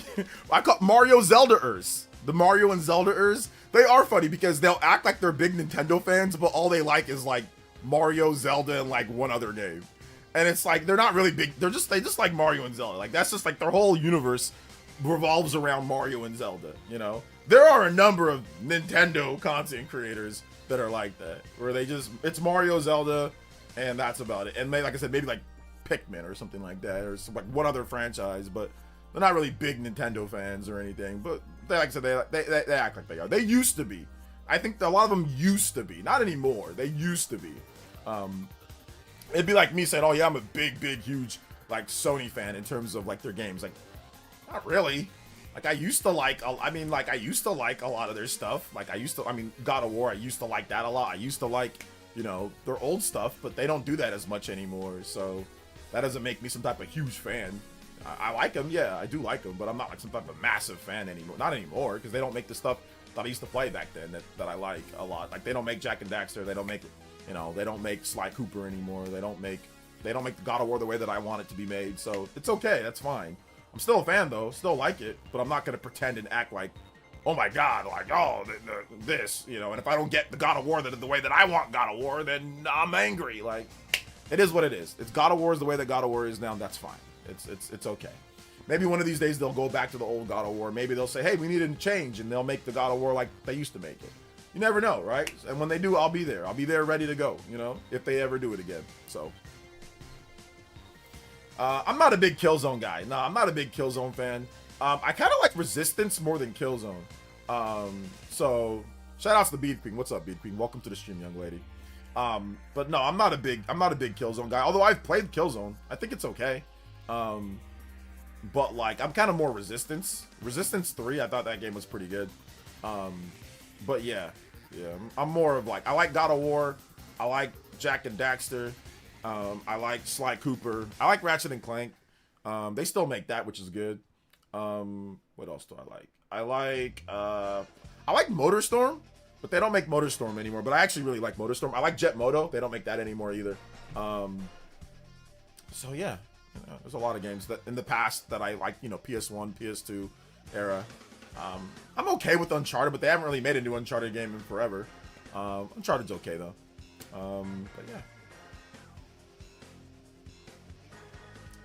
At least with me, I have other stuff. Like, even though I still play Mario, yeah. What's your top 3 RPGs on Switch? Switch 2? I don't know. There's a lot of good RPGs. Check out my top 15 Nintendo Switch 2 games list. But no, there's a lot of good stuff, man. There's a lot of good stuff. Xenoblade Chronicles is very good. So that's one of my favorites. Is Xenoblade Chronicles. Xenoblade Chronicles 3, for example.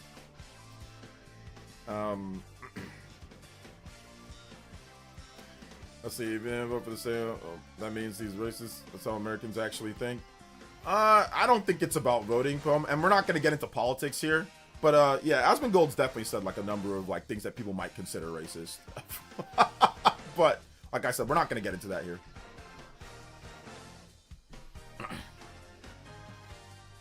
Let's see here. Why do you think Sony doesn't care about their IPs? It seems unusual for the industry. Sony cares about their IPs. They just made a mistake in terms of the what they thought, like Jim Ryan, and what they thought Sony needs to do, like for the PS5. Like, they thought that they can do live service games and build those around their IPs. Like The Last of Us, that was gonna get, you know, they care about that IP. They wanted to make The Last of Us, you know, live service game, but it ended up failing. They tried to make Concord, and they canceled a bunch of other live service games. You know, so God of War, they made God of War Ragnarok, they made Horizon. They obviously care about Horizon, but yeah, they just messed up. They thought that the live service games were going to be able to fund a bunch of the single player games, but let's just get the live service games off the foot. But it never really turned out that way. It ended up not working out, you know. So that's what happened there. But yeah, they messed up. So maybe they'll come back. The PS6, they'll come back in the PS6 era and actually have those like single player IPs and things like that. Astral Chain 2 on Switch 2, maybe. But I think maybe a patch for Astral Chain 1, that'd be good first and foremost. Uncharted 4 is actually turning 10 years old this year. 2016. I think it was late 2016 that the game came out. What up, Blazing? Shutting down Japan Studios was a massive mistake. Yep, I like Japan Studios games too. Like, I liked their games, so the fact that they shut them down too was another problem.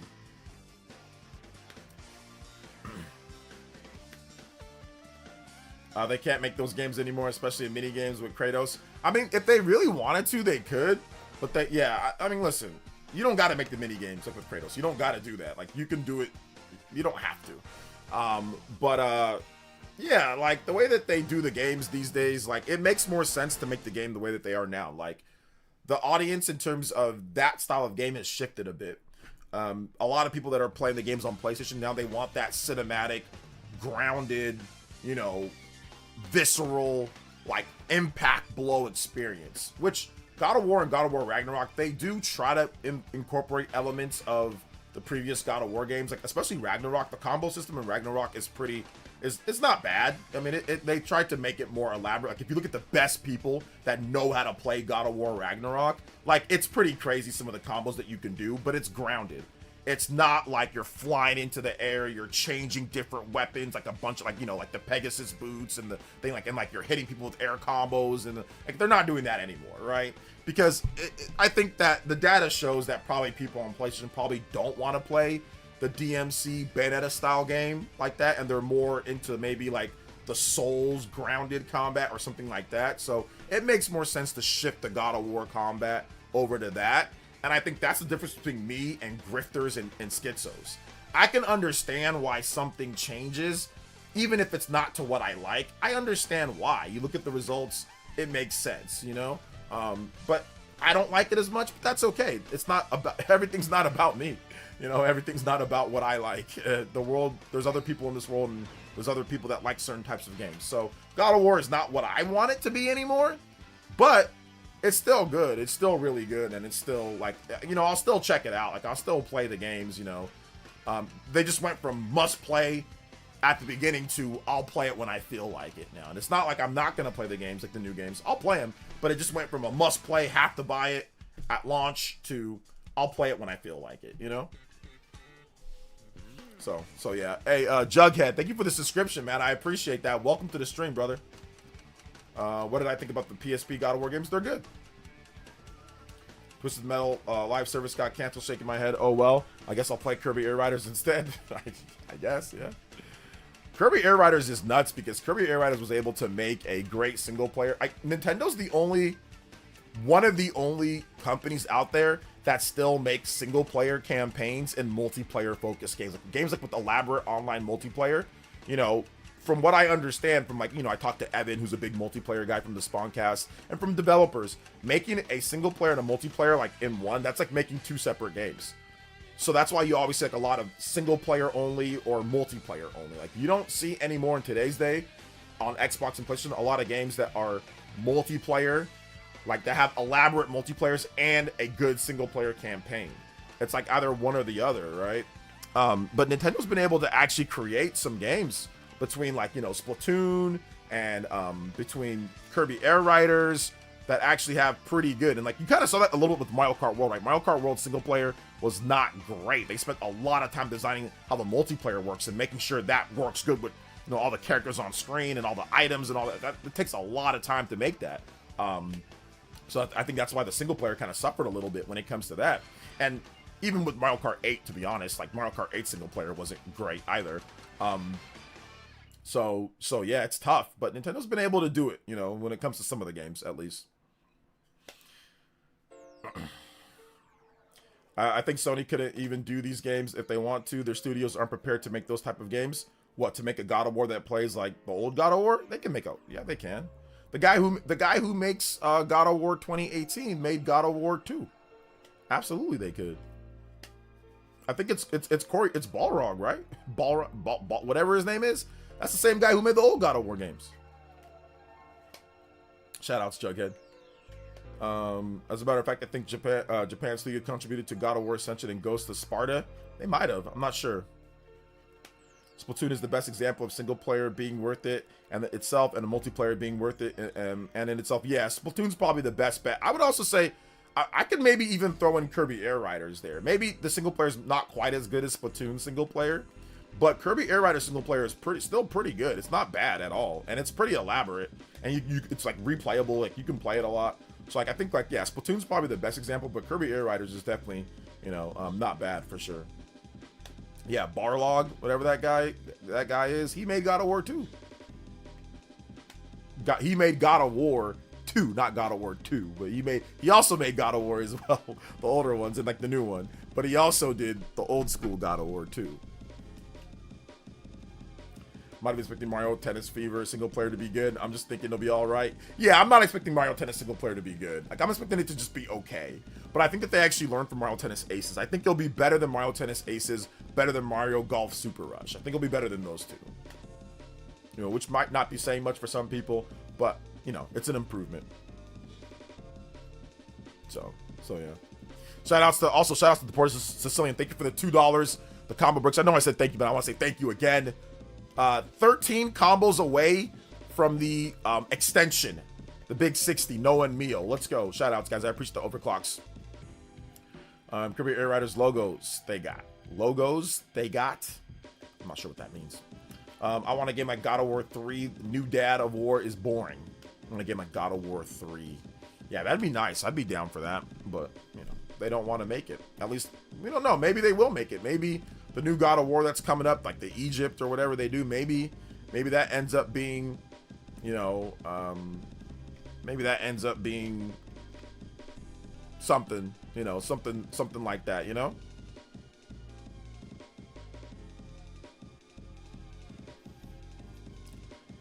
Let's see. I hoping Mario Tennis Fever single player will be good because that's why I'm buying it. Yeah, you know what? Jackson, I would wait.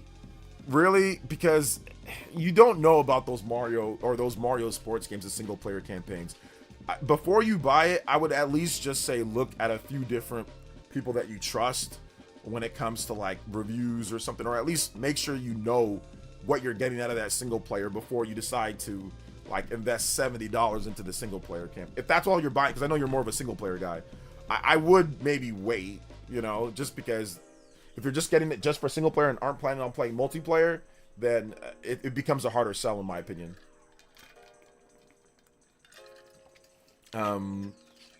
Yeah, so I would definitely recommend maybe just waiting just a little bit, or even waiting for like a discount or a sale. So let's see. I can see your comments, Mr. Davis. What's good, man? Welcome. Single player casuals need to start understanding the difference between multiplayer focused games and single player focused games. I mean, like, I think that they do, you know, but it's just a matter of, like, you know, they might like the gameplay of the game or like the gameplay of what they're doing and decide, like, hey, look, this might be worth it for me or not, you know? Let's see here. Yeah, I wouldn't bank on single player, in my opinion. I mean, yeah, I just wouldn't bank on it. I mean, it could be really good, but I mean, the premise of turning into babies and then relearning your skills, that doesn't necessarily scream excitement. Like, oh my God, this is going to be incredible, you know? Like, I personally would have said, like, this is just me. This is not, you know, obviously I'm not a game designer, but I would have taken the route of, oh man, I have these different characters. Let me level them up. Let me go through like this, you know, tennis RPG adventure, right? To where I can level up, fight different bosses and stuff, learn the different skills, do different things. Get different rackets that you know that are more powerful, and now I can fight bigger monsters and like optional. Like I would have done that, like a basic RPG, but like in depth and like when you get your rackets and what you do. Like I wouldn't do a baby story, but that's just me, you know. So that's why I'm not confident in the single player campaign, because I don't know if a baby story of relearning skills is something that's like, oh my God, that's gonna be great, you know. I think it seems like it's just gonna be there, you know. Like I think it's gonna be more there than great. Now, could it be good and there? Absolutely, but yeah, we'll see. Yo, hey, with the $5 dono. Exactly. To me, Mario sports games are just kind of like couch co-op, you know, hang out, play games. Like I'm gonna play that game like with my nephews. Like we're gonna all hook it up and we're all gonna play. My nephews and my niece, we're all gonna play Mario Tennis. Like just have fun and play the game. Like I'm not looking to, you know, I'm not looking for like a big, you know, like, oh my God, this is gonna be like the best single player experience, just because Mario sports games usually aren't. Thank you for the $5. This is almost done with Tales of Arise, but Jesus, every enemy in the HP sponge. Other than that, the game is fun, story kind of whatever so far. Yeah, that's how it is with Tales of Arise. Yeah, it is kind of a sponge. Shout outs, dude. Thank you for the $5 dono. What is this? Dragon Ball? Yeah, kind of Dragon Ball Daima, bro. Thoughts on the casting for Kratos and God of War live action Amazon series? It's good. I don't know about the babies, agreed there, but I like Mario Tennis gameplay and leveling up through the campaign, completing challenges stuff is fun. Okay, so yeah, they do have that. They do have like the leveling up and competing for challenges and like, you know, doing certain you know, stuff like that. They do have that. So if you find that funny, you find the gameplay good, then it'll be worth it, right? I just don't know if it's going to be worth the 70, but, you know, we'll see. Loving Dragon Quest 7 Reimagined as a first-time player. Yeah, it's really good. I recommend Dragon Quest 7 Reimagined. I think it's very fun. I used to play Wii Tennis with Switch Tennis until my arms hurt. Nice. Mario Tennis campaign gonna be like Williams sisters from Compton. Firework. The little baby Williams sisters all the way up to when they're pros. Shout out to the Williams sisters. Goated. Emmanuel White. Yo, what's up, Emmanuel? Welcome to the stream, brother. How you doing today? OJ, where's Pokemon Snap 3? Pokemon Snap 3? I think Pokemon Snap 3 can happen in the future. The Switch 2 also has some really good features too, to where Pokemon Snap could be good. Justin with the Fergie, $3 dono, 31. Don't worry, the last 2 stages in Mario Tennis Fever single player Mario grow back up and go Super Mario 4. Yeah. Lol. That's true. I mean, you do get your obviously at some point, you know, you get your you get your adult form back. So that's good. But yeah, we'll see what they do. I mean, it could surprise us, right, Jackson? I mean, you know, Justin, Jackson, Party Man, everybody here that likes Mario Tennis. It could be really good. I mean, who knows? It's been a while since the last Mario Tennis game. Like it's been a while since the last the Camelot like, you know, like I think Camelot made Mario Golf, right? So like that was what, 2021 for Mario Golf? I mean, it's been 5 years. They definitely had a good amount of time to really think about this. So I mean, I don't think it's been in development for 5 years, but I think that it's probably been in development since like 2022 or 2023. So I think it's more of like a 2-year development, 2-3 year development for the game, which is short in today's day. But yeah, it could be really good. I mean, we got to just wait and see, you know. But I'm expecting like a mid to high 70s average review score. I'm not expecting anything incredible.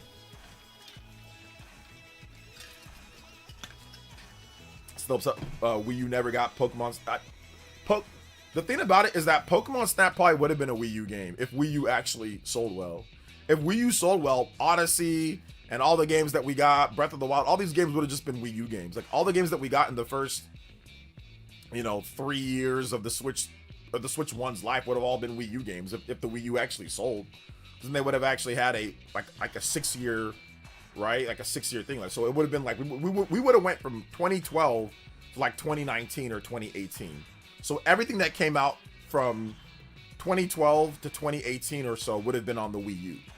Like, so yeah. What's the next GameCube game coming?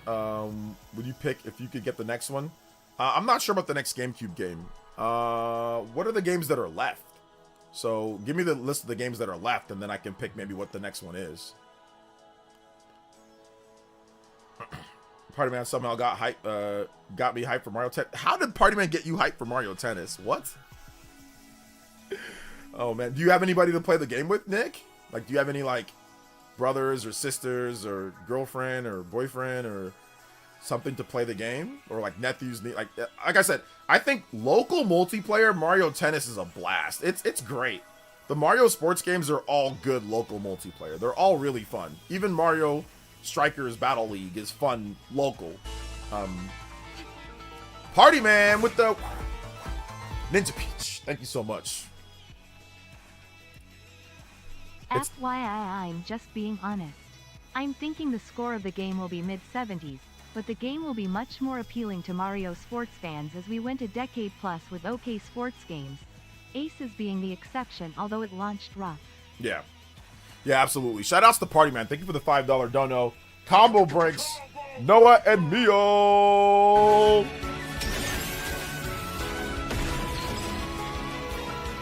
Shout outs, man. Appreciate that. Let's go. Thank you for that. 60 combo break on the overclock. Let's go. Thank you so much, man. I appreciate it, Party Man.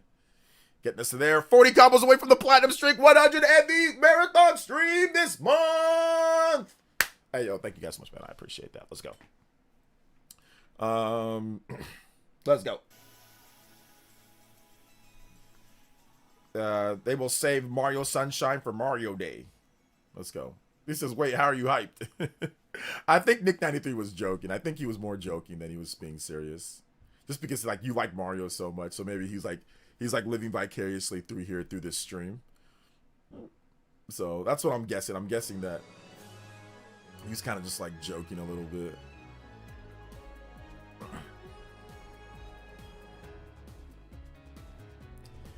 It will score 78 to 79. That seems to be the trend.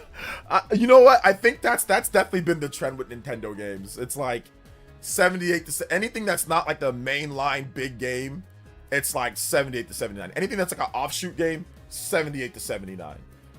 With the exception of Metroid Prime 4. But I mean, I guess that's not the main Nintendo type game. So, Nintendo games are getting taxed, baby. Getting taxed. Party Man talking like it might be the best tennis game ever made. Party Man really likes Mario. I mean, like, here's the thing. It's not a ploy with Party Man, or it's not like a fraudulent. Party Man is like really good at Mario. Like, I played against Mario Tennis. I played Party Man in Mario Tennis Aces, and I felt like I was playing against freaking prime Rafael Nadal. Like I was out there playing against Andre Agassi or freaking Pete Sampras or something like that. I thought I was playing against, you know what I'm saying? Like I thought I was playing against the Serena Williams, bro. Like I thought it was you're in a match for your life, dude. You're getting heaters thrown at you. This man is doing combos like Street Fighter. He's out here like just, man. He's like really good at the game, dude. Like oh man, it was crazy. I felt like I'm fighting against the Williams sisters in tennis, dude. Oh man, I could go into further detail, but content being good, fever mechanics looking interesting. We have different options for how you play, which I noticed is menus, characters, and that's the cool thing about this stream. That's the cool thing about you guys. You guys are all passionate gamers. Everyone has their thing that they're so passionate about. There's no fakes or frauds. We're not looking here to try to say, oh, this like weird stuff that people do. It's not, everybody has their stuff that they're really passionate about, and I love it, man. I love that. Like Justin loves Kirby. I know Nick, you love I know you love Horizon, right? You love Horizon in like old school or like God of War, right? But I know you love Horizon, and like you love like Death Stranding. Like everybody has like their games that they love so much, you know, and that are very passionate about, which is cool, you know, which is super cool. I was actually a top 100 player at one point. Yeah, Party Man was the bee's knees. You know, he was incredible. Niners versus Patriots Super Bowl. I would love that Super Bowl. I think that's the best matchup for the Niners, would be against the Patriots. That would be a great Super Bowl. But we gotta wait and see. There's still a lot in between that, you know. Yeah, Djokovic or something like that. It was. I don't know, man. Serena Williams, bro, she's so good. She can damn near beat anybody in tennis. So, Serena, bro, it was like facing against Serena Williams, man. Let's see here. I love Ninja Gaiden and Devil May Cry. Me too. Definitely wish Camelot would take a break from Mario Sports and try Golden Sun. Yeah, that'd be nice, man. I wish that they could. I wish that maybe they'll take a break after this. Maybe so. But Golden Sun just doesn't sell enough. That's the problem. So maybe they can get somebody else to make Golden Sun, right? Maybe we can get a different company to make Golden Sun. That's possible. The company that made Super Mario RPG. That I forgot what they're called. Was it Art Dink or whatever? I forgot who the company that made Super Mario RPG Remake, not Square Enix, the Super Mario RPG Remake. The company that made that. Maybe they can make the new Golden Sun. I don't know. I'm just throwing out random stuff here. Deported with the $2 dono says, I'm a fraud. I have too many unplayed games. I mean, we're all fraudulent in that way, but like once again, it's a different it's a different type of fraudulent, you know, different type. Old Jax loves Monster Hunter, Fire Emblem, Trails series, Xenoblade, and Metro. Yep, those are my. I play Monster Hunter, but Fire Emblem, Trails, I'm like starting to get into Trails, Xenoblade, Metroid. Oh yeah, you got me on all those, bro. You got me on all those. Interested in Romeo's a Dead Man? Yeah, I'm interested in Romeo's a Dead Man. Yeah, I made a video on it the other day. So hopefully it comes to Switch too. But I think I'll probably check it out on PlayStation 5 at some point. Mike Piazza. There you go. Mike Piazza. Shout outs to Mike Piazza. Hitting home runs and developing games. Yeah, Art Piazza. There you go. Or Arte Piazza. Maybe get them to do it. Maybe get them to get on that. I actually liked Nadal back in the day. Yeah, he was good. He was good. I was always a big fan of Andre Agassi. I thought he was super cool. So I was a fan of Andre Agassi. He was like my guy. And Serena Williams, Serena and Venus. Well, Serena to be exact. But yeah, that's the Williams sisters, both of them. But Serena was like, yeah, I like Serena. She's she's my number one. Oh man, she's goated. Love me some Serena, man. Serena Williams, great. But yeah, Andre Agassi and Serena were my two for tennis. Roger Federer. That's what he saw. Me and my friends used to always say that. Roger Federer.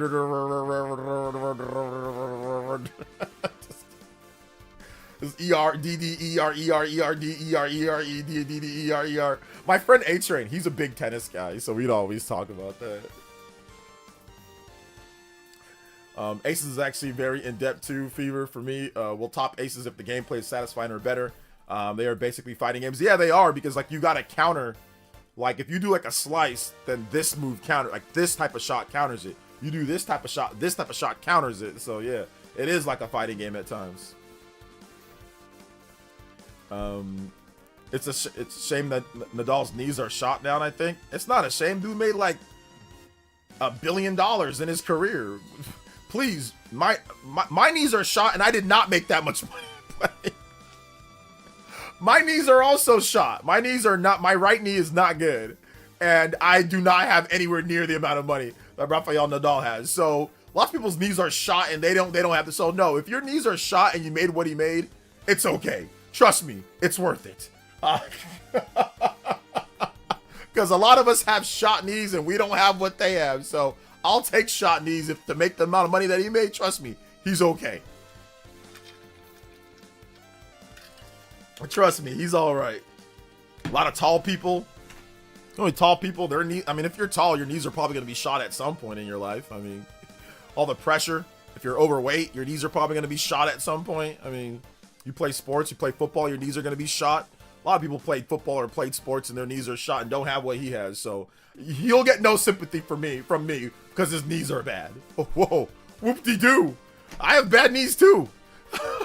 Well, I have a bad knee, not bad knees. My left knee is okay. My right knee, definitely something happened and I never got it fixed. So my brother, he has bad knees. My brother, or not bad, he has a bad back, you know, so my mom, she had some knee problems or hip problems. So I ain't feeling sorry for him. I don't feel sorry for no professional athlete. Unless they had like a catastrophic injury, then yes, I feel sorry for that. Or if there's something that happened while they were playing, I do have sympathy for that. But I don't have sympathy for someone who played for like 20 years, ran their knees into the ground because they played for that long, and then say, oh, my knees are bad.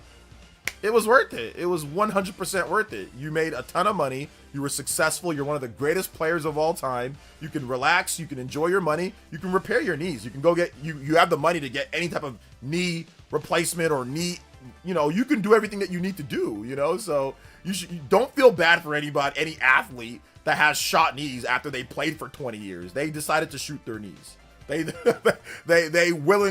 made a ton of money in the process. So there's no need to feel bad for him. Trust me, he signed up for it. Trust me. Yeah, I don't feel, and I love Derrick Rose.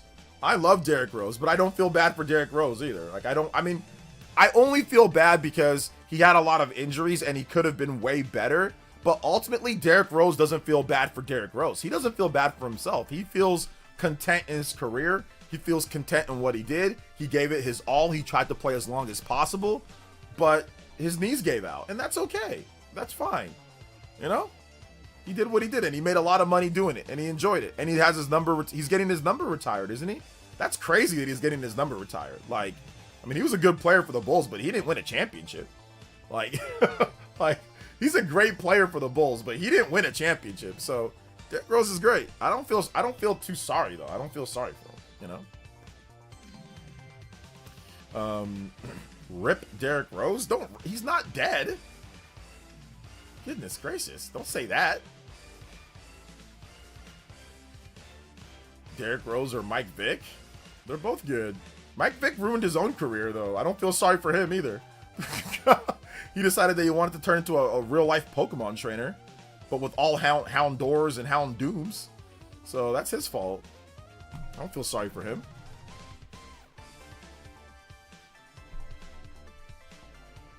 .6'1" is taller than like 95% of the people on this planet. Like, if you're 6'1", you're taller than... That's considered tall.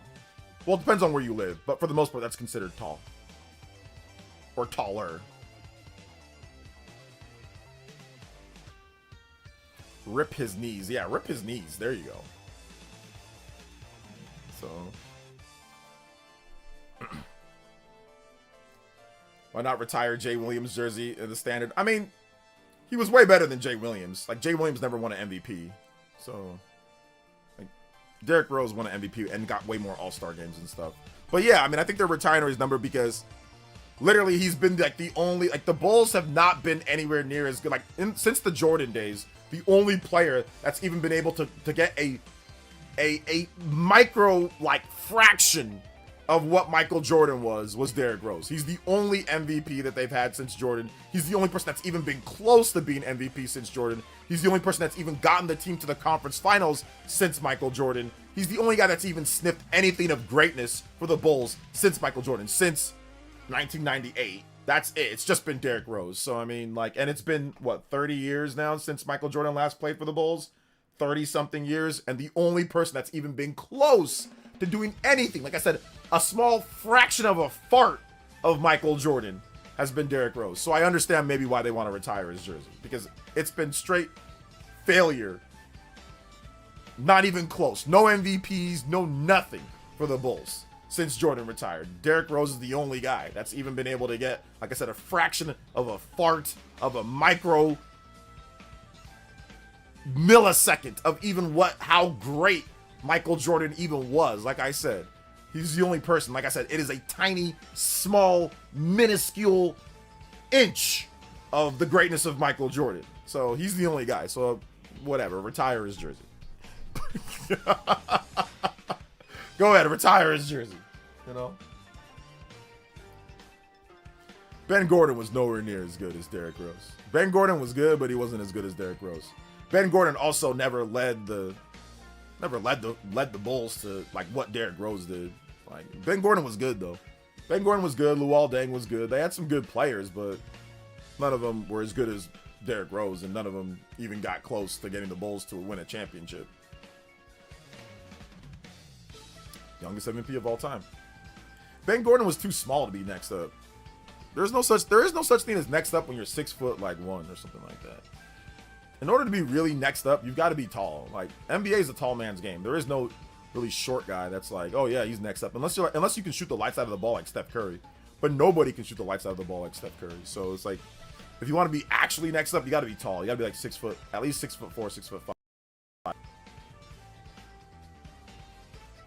Did you guys hear that? It looked like my computer froze for like half a second. Hey, what's up, Shinru? Welcome to the stream, brother. How you doing today? Yeah. Rose was definitely Grant Hill, Penny Hardaway, what if category. Yeah, like, what if. Like, that's exactly what he is. Grant Hill, Penny Hardaway. Shout out to Big Shinru here in the chat. What is good? Do you feel bad for Tiger Woods? His family got destroyed in his career? No, I don't feel bad for Tiger Woods. What the hell? No. I feel bad that, you know, his mom and his dad passed away. I feel bad for him for there, but I don't feel bad for Tiger Woods because he ruined his own, because he was a sex addict and probably still is, and he ruined his own family and his own, but I don't feel bad for him. He's incredibly rich. He's got a great, you know, he's got good kids. You know, he's got everything that he needs. Why do you guys feel sorry for multi-billionaires that don't know who you are? Like, what's the point of feeling sorry for him? For what? He ruined his own family. Like, why do you guys feel sorry for these people? Why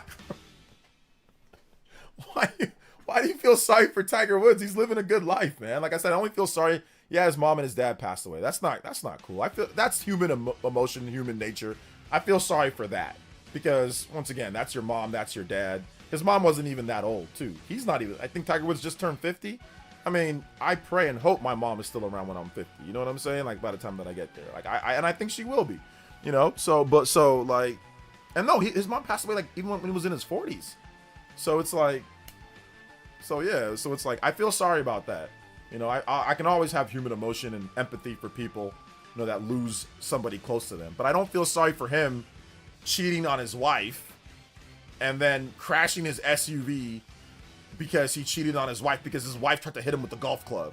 Like, I don't feel sorry for a cheater. You know what I'm saying? Like, if you really wanted to do something, just ask your wife. Like, just say, hey, I want to, like, what do you think about this? You know what I'm saying? Like, what do you think? And see how she feels. Like, if you really need to, most of the, not even most of the time, but sometimes she might say, okay, if it's in a controlled environment with all of us there, I might agree. So if that's what you want, just be honest with her and ask her. And if you can't, then go get your help. But you don't need to go behind her back and do all that. If you really need to do something with somebody else, just ask your wife and make it an event for you guys. You know what I'm saying? Like, say, hey, you know, can we do, just ask her. You'd be surprised. A lot of times if the woman likes you enough, she might say yes. Like, if it's a controlled environment, if that's what you need, if you're that's what you need, just ask and see what she says. You know what I'm saying? Like, she might say yeah. So it's like, that's why I don't understand cheaters. It's like, just ask, just see what they think. If you really need that, just ask. And she might say yes. Like, you don't got to go behind her back and all this, bro. You don't got to do all that. He could have saved his marriage. All you got to do is ask her. She probably would have said yeah. Probably.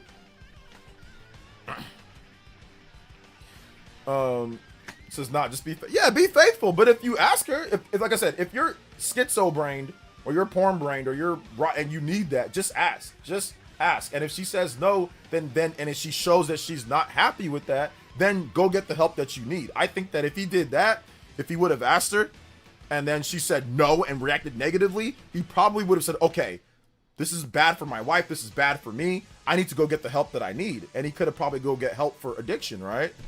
Instead, he goes behind her back and does all that and ruins a lot of his career in the process and ruins his relationship with his wife and gets a divorce like he does. But if he just asked, it could have been a whole different trajectory for the relationship and for that. Because he hasn't been in a stable relationship in terms of like long term since then, since his wife. He's been moving from girl to girl, girl to girl, girl to girl since then. Like 2 years here, 3 years there, he's just been going since then. But he was with her for a very long time. I think he still has feelings for her. So yeah, he could have just been faithful. But like I said, if that was a problem, that big of a problem, or you had your urges, you could have just asked. That's all you had to do. Communication is always the best option. Exactly. Communication is always the best option. I do feel sorry for you for your football parlays, Nick93. I do feel sorry about that, you know? I stopped asking after the 7th divorce. What's up, Pomone? Dark Gothic RPG turn-based, made a video about. Oh, yeah, that's called Penny. What was it? Not Penny. Penny Blood. Penny Blood. Penny Blood is the RPG, but they haven't updated. That game might be DOA. Because they haven't updated it in a while. But yeah, it's called Penny Blood. I think it's called Penny Blood. Penny something. Man, if Rihanna cheated on me, I wouldn't be mad. Okay, well, that's different. That's different. You got a sugar mama? Because Rihanna's a sugar mama. Yeah, I mean, that's different. You'd be like that one meme with the dollar bills. Like, oh my gosh, I can't believe you cheated on me. Please, go get me. Go get me out. I want that extra. Get me that Bentley. Please. Just buy me that and I'm okay. Oh, man, yeah. It's probably kind of like one of those things. It's like, yeah, well, you know, It is what it is.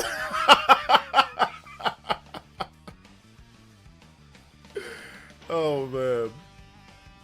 That's what Magic Johnson's wife was like. He was cheating on her. She was like, give me $1 million and we'll call it even. Like, no cap, bro. That's what she did. She's like, yo, give me $1 million. We'll call it even. We'll be fair and square. Dude got HIV. She was like, yeah, bud, dude. Give me $1 million and we'll call it even. Hey, you keep the HIV. I'll keep the million, and we can still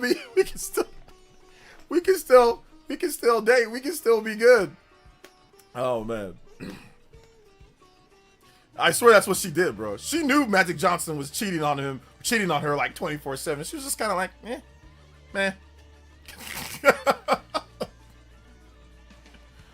Oh man.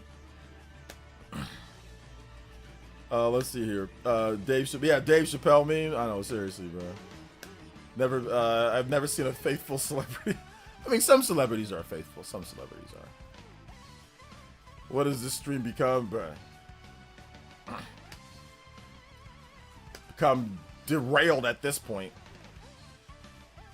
So I saw Magic Johnson at Blood Drive event and turned. Oh man, yeah, he's not allowed around those, bro. Everything is transactional to these people. Not to everyone. Most of the athletes where they do that, their wives or their husbands will get a divorce, or they'll leave them. Most of the time, they'll leave them. But in that case, that one, I just made a joke about it because that's literally what she did. That's Magic Johnson told that story. Like, hey, look, she said that, yo, I need $1 million. But this was back in like 1993, so like $1 million back then is like inflation. Like that's a ton of money, right? So, so yeah, it's a lot.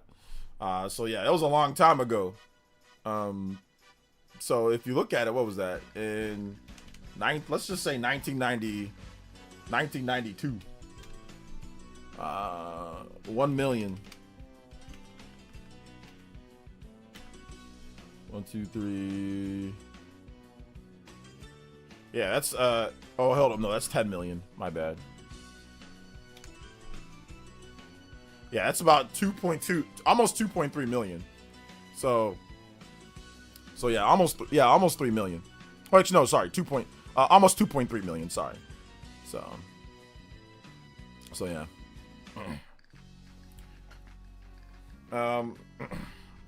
Gotta look out for those mosquitoes wherever you meet. y'all need to chill, bro. Y'all need to chill. The Jazz Karolinko was in an open marriage with his wife for some reason. They felt like letting us all know. I think the difference with Karolinko, why there was the open relationship, I think she was in Russia, right? While he was playing here for like the Utah Jazz, or he was playing in the States. So I think that's maybe why it was open. Because it was like, you know, I don't know if she lived here though. I'm not 100% sure, but I think maybe that was one of the reasons why. Like, it would just make things easier if it was just that way for them. So yeah. I didn't know that though. I'm just guessing. What's up, Alfred? Hey, welcome, man. How you doing today? What is good? What is good?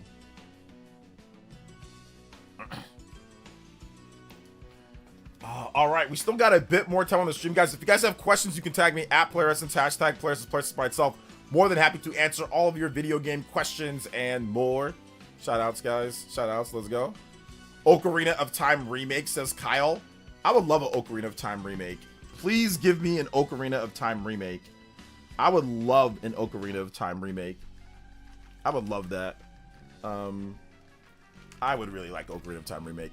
And the reason why I like Ocarina of Time remake, not because I want to play it, is because so you guys that are Ocarina of Timers can just be quiet. That's the reason why. I gotta turn heel. That's the reason why. It's like the reason why I want the Pokemon Red and Blue to finally come back. So people can just be quiet about Pokemon Red and Blue. You finally just get what you want. So people have been talking about this Ocarina of Time thing for forever.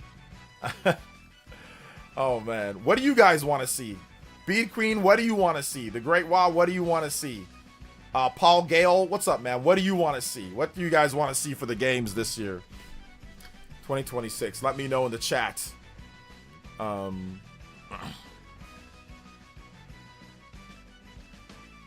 Let me know. Same reason I want GTA 6, so these people can shut up. Yeah, I know, seriously. Just finally get it out. It's the greatest. I know GTA 6, it's the greatest game ever. It's the best thing ever. It destroys everything from everybody. And yeah, that's just really how it is. So yeah. So that's really what it comes down to.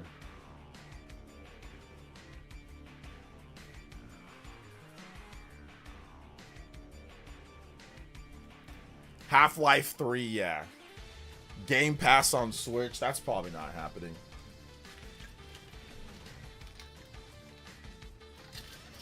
That's probably not happening, but you never know. Do you think this year you will start doing more gaming streams or game reviews? I think both of those things would help the channel.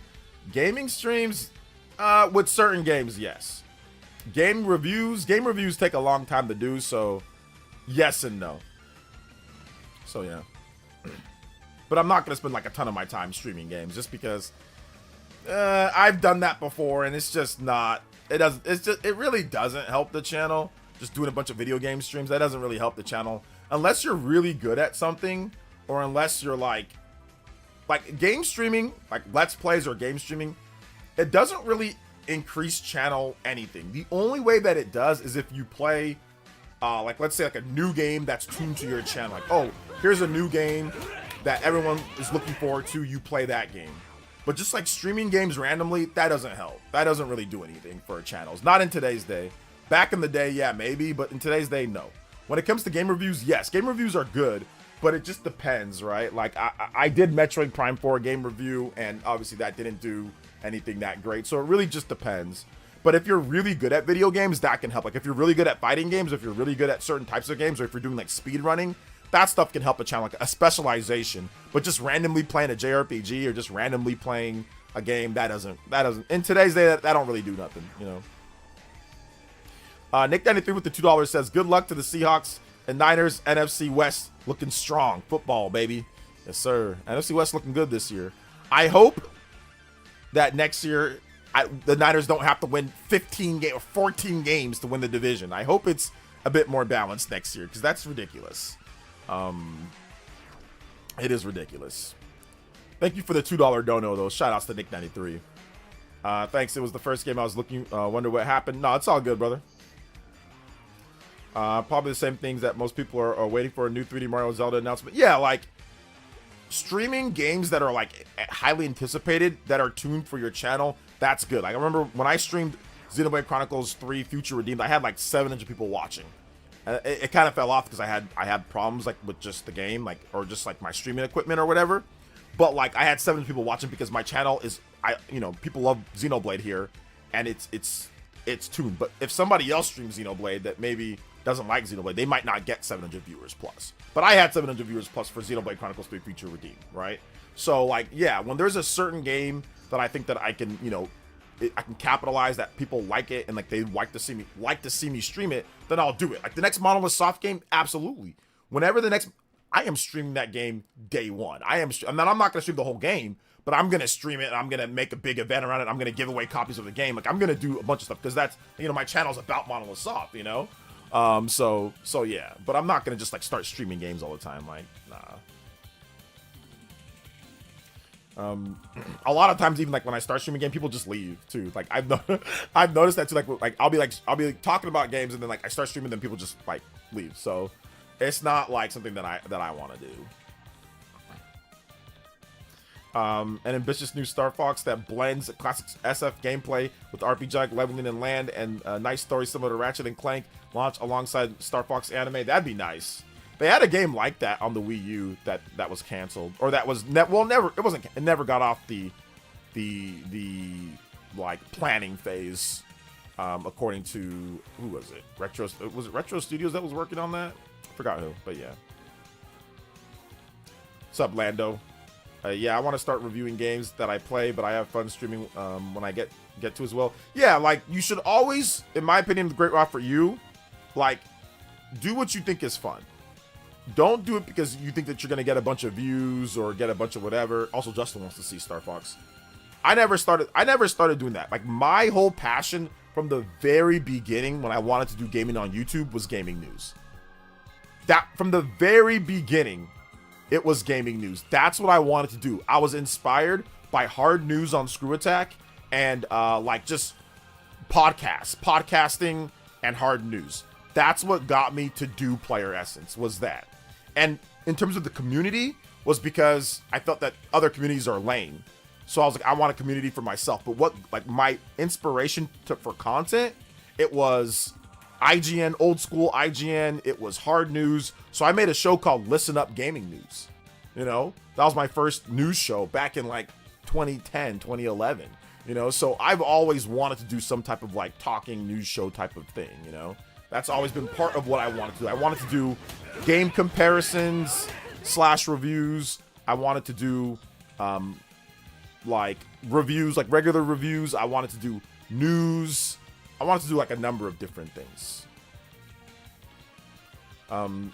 Anderson T with the $2 donut says, I want to see Kingdom Hearts, or no, not Kingdom Hearts, King of Fighters 14, 15, and Clair Obscura on Switch 2. I think we're going to get Clair Obscura on Switch 2. I think that's going to happen. I don't know when, though, but I think that's going to happen. But that'd be a big announcement for Switch 2. That would be a big announcement for Switch 2. I would like to see that, for sure. I would like to see that. I would like to see that. So good stuff, good stuff. I wouldn't really watch someone stream a Monolith soft game unless I sort of don't look at the screen and just listen. Usually it's the beginning of the game, so a lot of people will be playing as well. But yeah, I'm not going to stream like the whole thing. It'd be like the first, you know, 3-4 hours of the game or something like that, you know. So nothing spoilerish. Smash Bros. Or Mario Kart World? Smash Brothers or Mario Kart World? Smash Brothers maybe like on a special stream. Mario Kart World, yeah, special streams, but I'm not gonna like stream them normally, no. But I've already streamed both of those games. Like last year we streamed both of them. Well, not Smash Brothers. Well, no, I did stream Smash Brothers actually. I did stream Smash Brothers I think last year, late last year. The marathon stream. I remember streaming it at some point we played. Yeah, Mario Kart World, we'll definitely stream that at some point again. Paul Gale, thank you for the 53 months, man. I appreciate that. Some Ken Alpha 2. All right. Ken Alpha 2.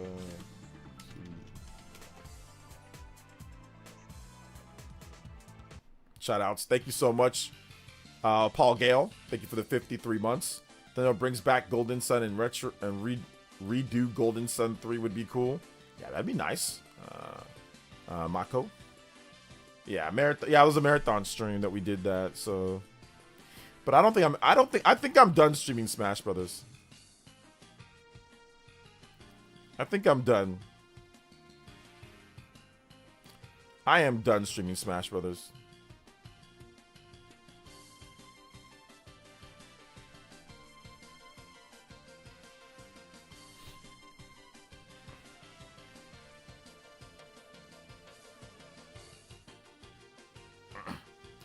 I'm hyped for They Are Billions coming next week. I think I saw like a title or like an article for that game, but like I never actually looked into what that actually was or anything. So yeah.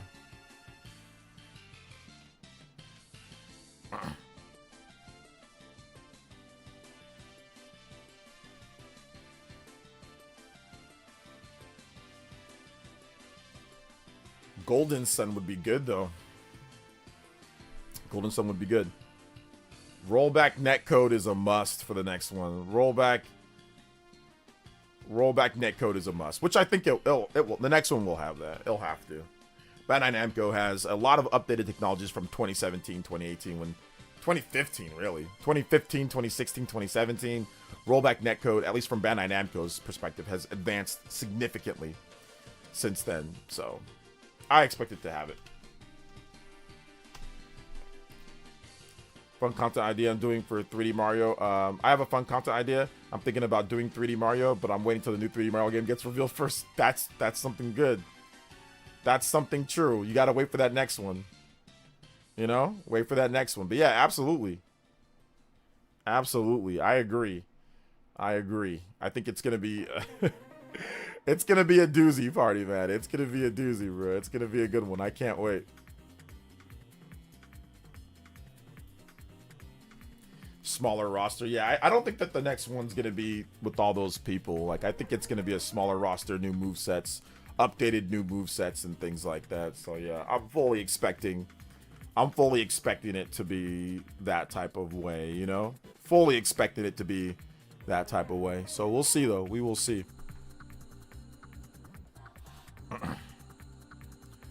OJ, someone thinks that Xbox might give Nintendo Switch 2 Gears will Reloaded this year and the Halo campaign evolve next year. I mean, that's definitely possible for sure. Based off of, you know, Xbox putting other games like Fallout and putting Indiana Jones, and there's going to be more.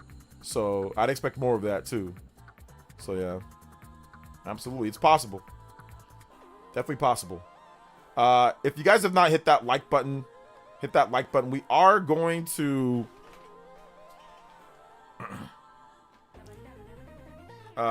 we are going to what's it called? We are going to wrap up this stream. We are going to wrap up this stream. So if you have not seen my most recent video, I highly recommend checking out my most recent video. My favorite GameCube controller that you use for playing Smash, just a regular GameCube controller, like the one from the GameCube. Just that one. The regular GameCube controller that Nintendo re-released, the same thing. I mean, I have this controller too. I also have this one. But an NSL GameCube controller. But yeah, just a modern day equivalent of the Electric Playground with PlayerEssence and PGN. That's a good show. I wish we had the budget to do that show. I wish we had the budget. I wish somebody would invest in that show. Yo, give us like, what would we need? Give us like $500,000, Paul Gale. Give me like $500,000 and we can do that. And we put together like throughout the year, once a month. We travel to different studios throughout there, put together a team. I need about $500,000 though. Give me about $500,000 and we can get that show. But the problem is that getting people to actually watch that show. That's the problem. The problem is getting people to actually watch that show. Because we would need editors. So we need to pay editors. We need, yeah, about a budget of about $500,000 would what I would need. Pay editors about what, 30, 40K for the editing, travel, all that type of stuff. But yeah, we could definitely do a show like that. But yeah, like I don't know anybody that would give me the money to do a show like that. Maybe if we were more popular, maybe if we had a lot more viewers and subscribers, maybe we could probably get somebody to front that. Oh, give me 1 second here, guys.